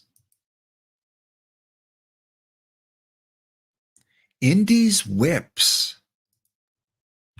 You an Indiana Jones fan? Or is that a team in Indianapolis? It could be either. Indy's Whips. To get the packs, you have to whisper me with your perfect team username. If for some reason you left the chat, then I can't give you the packs. So please send me a quick whisper. Let me know what your perfect team username is. So Cava has won 5. Real Teddy O has won 5. Indy Whips have won 5. And I've got 5 left to give away. So here we go. So we didn't do the theme team help today. So 5 to give away while we're watching Cava's Game 7. We'll do one more draw.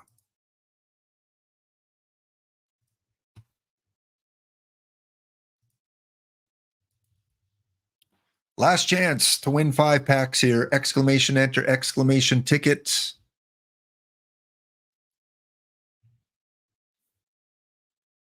Again, my philosophy is one winner per draw. So Real Teddy O and Indy, give it to someone else if you happen to draw today, just to have different winners. And let's go to the highlights. Bring it up here. Don't want to do any spoilers. Go to Gotham and Ghost Town.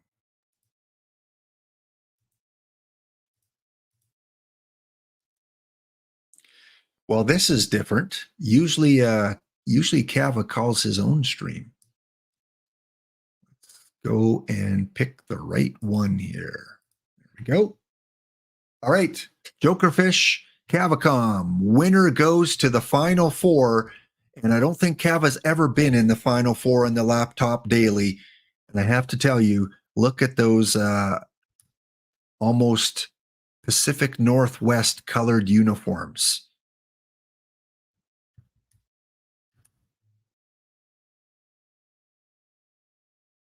All right. Magley on the mound. Jokerfish take a 1-0 lead. That one's hit into center field. That's going to drop. Here comes a run scoring, and runner's going to be coming in from third. Camera didn't quite show it, but the Jokerfish. Cava in trouble as we head to the bottom of the second. But you know Cava. Cava does not give up. Fielder's choice there. Runners go to first and third with 2 out. We got a full count to Jimmy Wynn. Oh, that goes into the second row into the center field bleachers. And Cava, not today, Jokerfish. It is 3-0 or 3-3. Sorry. Cava comes back with 3 of his own in the second inning. We go to the third, top of 3, 2 out, and the Jokerfish, with their serious faces on, they put one into the third row, and it is now 4-3 for Gotham. We'll find out if Cava can be our Batman today and come back. Bill Hinchman at the plate. Winner goes on to take on GT Sundown in the Final Four. One driven into right field, and that is an easy double for Bill Hinchman. Another very underrated bronze card. Matt Olson at the plate, and Matt golfs that one into right field, just over the reach of the right fielder, 350 feet.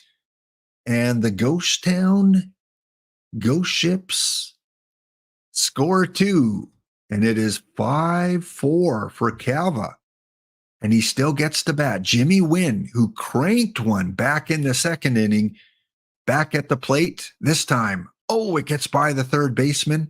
Runner around second, heading to third. Jimmy Wynn on his way to second. Runner holds up. Wise choice, Cava. No one out. And now we jump to the 7th. We didn't get to see Cava put up those extra runs, but it is 8-4. You would think Cava's down 3-0. Go watch football. No, he says, I can do this. I will do this. Still lots of baseball left to play. That gets by their shortstop. Not sure who that was, but that was a weak attempt by that shortstop. Runner scores for the Jokerfish. It is now 8-5, top of 8. Hasagawa in the game up against Ivan Calderon, the 8th best hitter in this tournament. Can he continue his hot streak? Little squibber, and Cava decides not to throw it away. Runner on first, nobody out for Jeffrey Hammonds. Hammonds drives that one into center field. That will be caught by Wynn. And the Jokerfish doing jokerish type of things. Did they tag up at first? Let's check this out. They did. They tried the trick on Cava. You can't fool Cava. Not on a Monday. Cava's as sharp as a tack. And he guns out the runner at second base. We go to the bottom of the 8th inning. 8-5. Matt Olson at the plate. Tom Browning looking to stop the bleeding here, but Matt Olson drops one into center field. 2 away now. We go to top of 9, and in OOTP land, that basically means that's probably it. Hasagawa still in for a second inning of relief. Bruce Bochy drives one. This time the shortstop handles it, and Cavacom for the first time reaches the laptop hound daily. And now we're never going to get him away from it. He is determined to crack into the top 10 overall leaderboard. Congratulations as Cava takes game 7, 8-5. And over on the other side of the bracket, Defense and B-Town went to a game 7, and it was a 4-3 victory for Defense. How appropriate on a football day. So Defense will play Fabtron 7's Edmonton Whales in one semifinal. The Mile High Mayhem up against the Ghost Ships. All 4 are guaranteed at least a gold choice pack. And good luck. Good luck to the Final 4. We're going to have some good representation as either GT Sundown or Cava will make it to the finals. All right, guys, I'm going to go and make my final draw here, and then we're going to head over to NOS-Base. You still need your drops and want to check out some NOS-Base streaming. Here again is our January leaderboard. Nasty Boys, who just lost out of making the Final 4, beaten by Defense. They will not accumulate any points. And funny enough, Defense finished second in that same tournament. So they will be guaranteed at least 1 point to add to their lead. GT Sundown, I don't think you're in the top. I don't think you. Expanse Leviathan has a point. And the Jokerfish are there, but nothing until today for Cava. Cava is on a hot streak. He claims the bounty. He wins the bounty tournament. And all he needs to do is win this giveaway here. Here we go. We're closing it off in 5, 4, 3, 2, 1.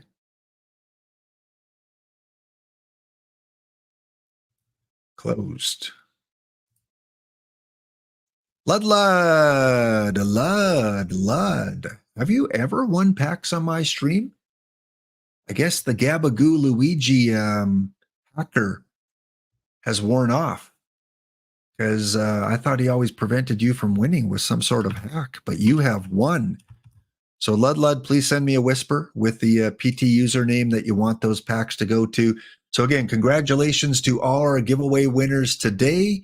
We had, oh boy, see if I can remember them all. We had Cavacom claiming the bounty. We had Real Teddy-O, Lud winning the random one, and Indie Whip. I did not receive a whisper from you. I need a whisper. Otherwise, I can't give you those 5 packs. You did win the giveaway. So Indie Whip, if you're in the audience, send me a whisper and we'll make sure those packs get your way. All right. Thank you guys again for watching. Thanks for supporting the channel. Once again, a shout out to Boiled Egg for gifting a sub to Kava, who continues his winning ways today. A gift sub, bounty. He's in the final 4. Thank you again to Pet Gone Bad, who is going to be our team captain tomorrow in the lap versus chat base game play. Be kind to yourself, be kind to others, give what you can, take what you need, help out in these times because the nasty weather, people are going to be needing some help. Help them shovel their car out of the snow, help them shovel their walk, help them across the street if they're elderly and in need of it. But definitely, this is a time to give what you can. It is a great day for baseball. Stay tuned. We're going to go over and see what he's offering up with OOTP today. We're here for a good time, not a long time. So have a good time. The sun can't shine every day. Laptop Pound signing out. Thank you, D. Dempsey, for being the guest today. And the rest of you guys, catch you tomorrow. Lap versus chat. See you next episode.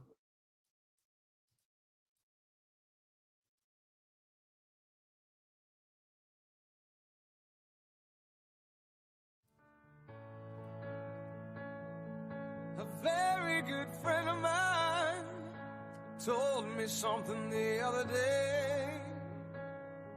I'd like to pass it on to you. I believe what he said to be true. He said we're here for a good time, not a long time. So have a good time. The sun can't shine every day, and the sun is shining in this rainy city, and the sun is shining.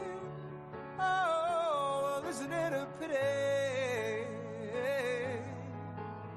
And every year has its share of tears, but every now and then it's scarlet rain. We're here for a good time,